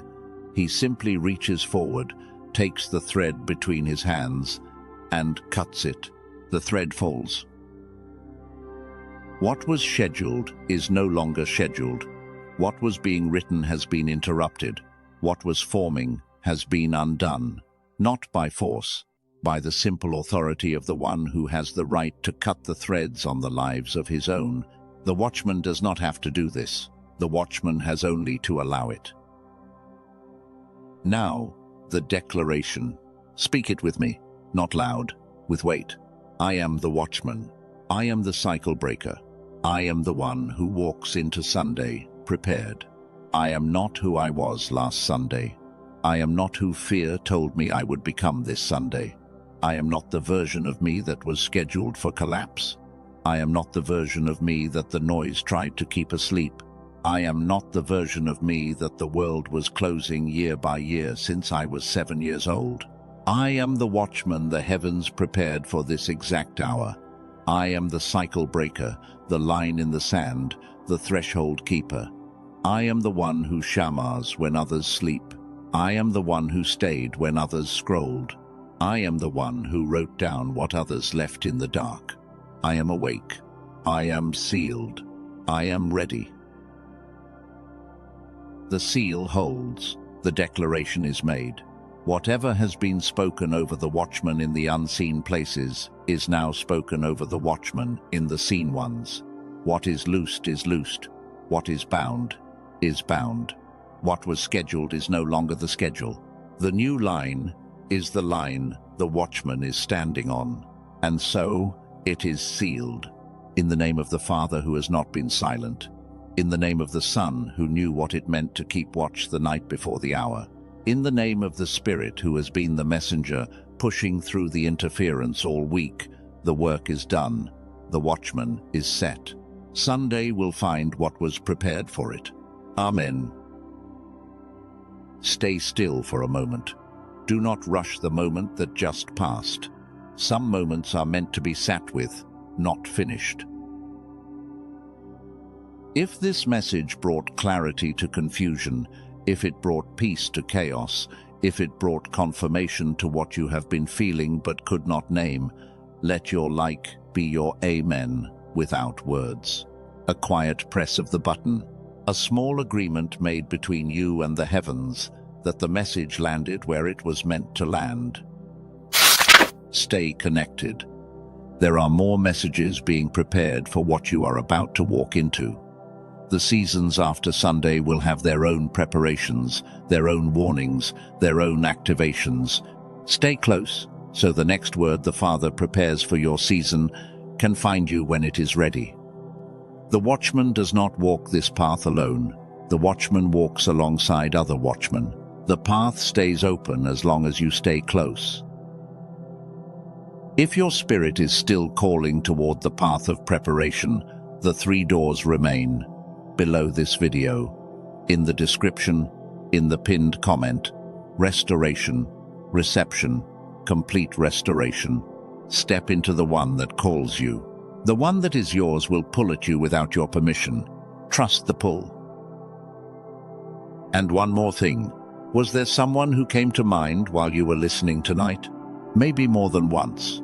Maybe their face appeared during the signs section. Maybe their name surfaced during the Daniel story. Maybe you thought of them during the part about the watchman's silence, and you knew immediately that the description fit them more than they would ever admit out loud. Someone who has felt the unease this week and could not explain it. Someone who has been pulling away from people lately and could not say why. Someone who has been waking at strange hours and walking through the days like they were preparing for something they were not telling anyone about. Someone who looks fine on the outside, but you know, something deeper is moving in them. You have known for weeks. You did not have language for it until tonight. Send this to them. Text it, email it, send it, however you need to send it. Do not overthink the message you would attach to it. A simple sentence is enough. I thought of you when I watched this. Or, this made me think of you. That is all. The message itself will do the rest. Because this might be the door that opens for them tonight, the same way it opened for you. This might be the moment they have been quietly praying for, without knowing how to phrase the prayer. This might be the only voice that reaches them in time before their own Sunday arrives. The watchman does not just stand on his own wall. The watchman calls to the next watchman. That is what this last small action is. The call from one wall to the next wall, The signal sent across the distance to another chosen one who is also standing alone in the grey light, looking out toward a horizon they cannot read. You are the one who can hand them the language tonight, not me. You. Send it to them before you forget. The watchman who stays on the wall is the watchman the dawn finds. You stayed. You did not scroll. You did not let the noise pull you off the wall. You wrote, in your mind, if not on the page yet, the words that mark the hour. You spoke with me, or under your breath, or in the silence inside your chest. The declaration that seals what has been prepared for you.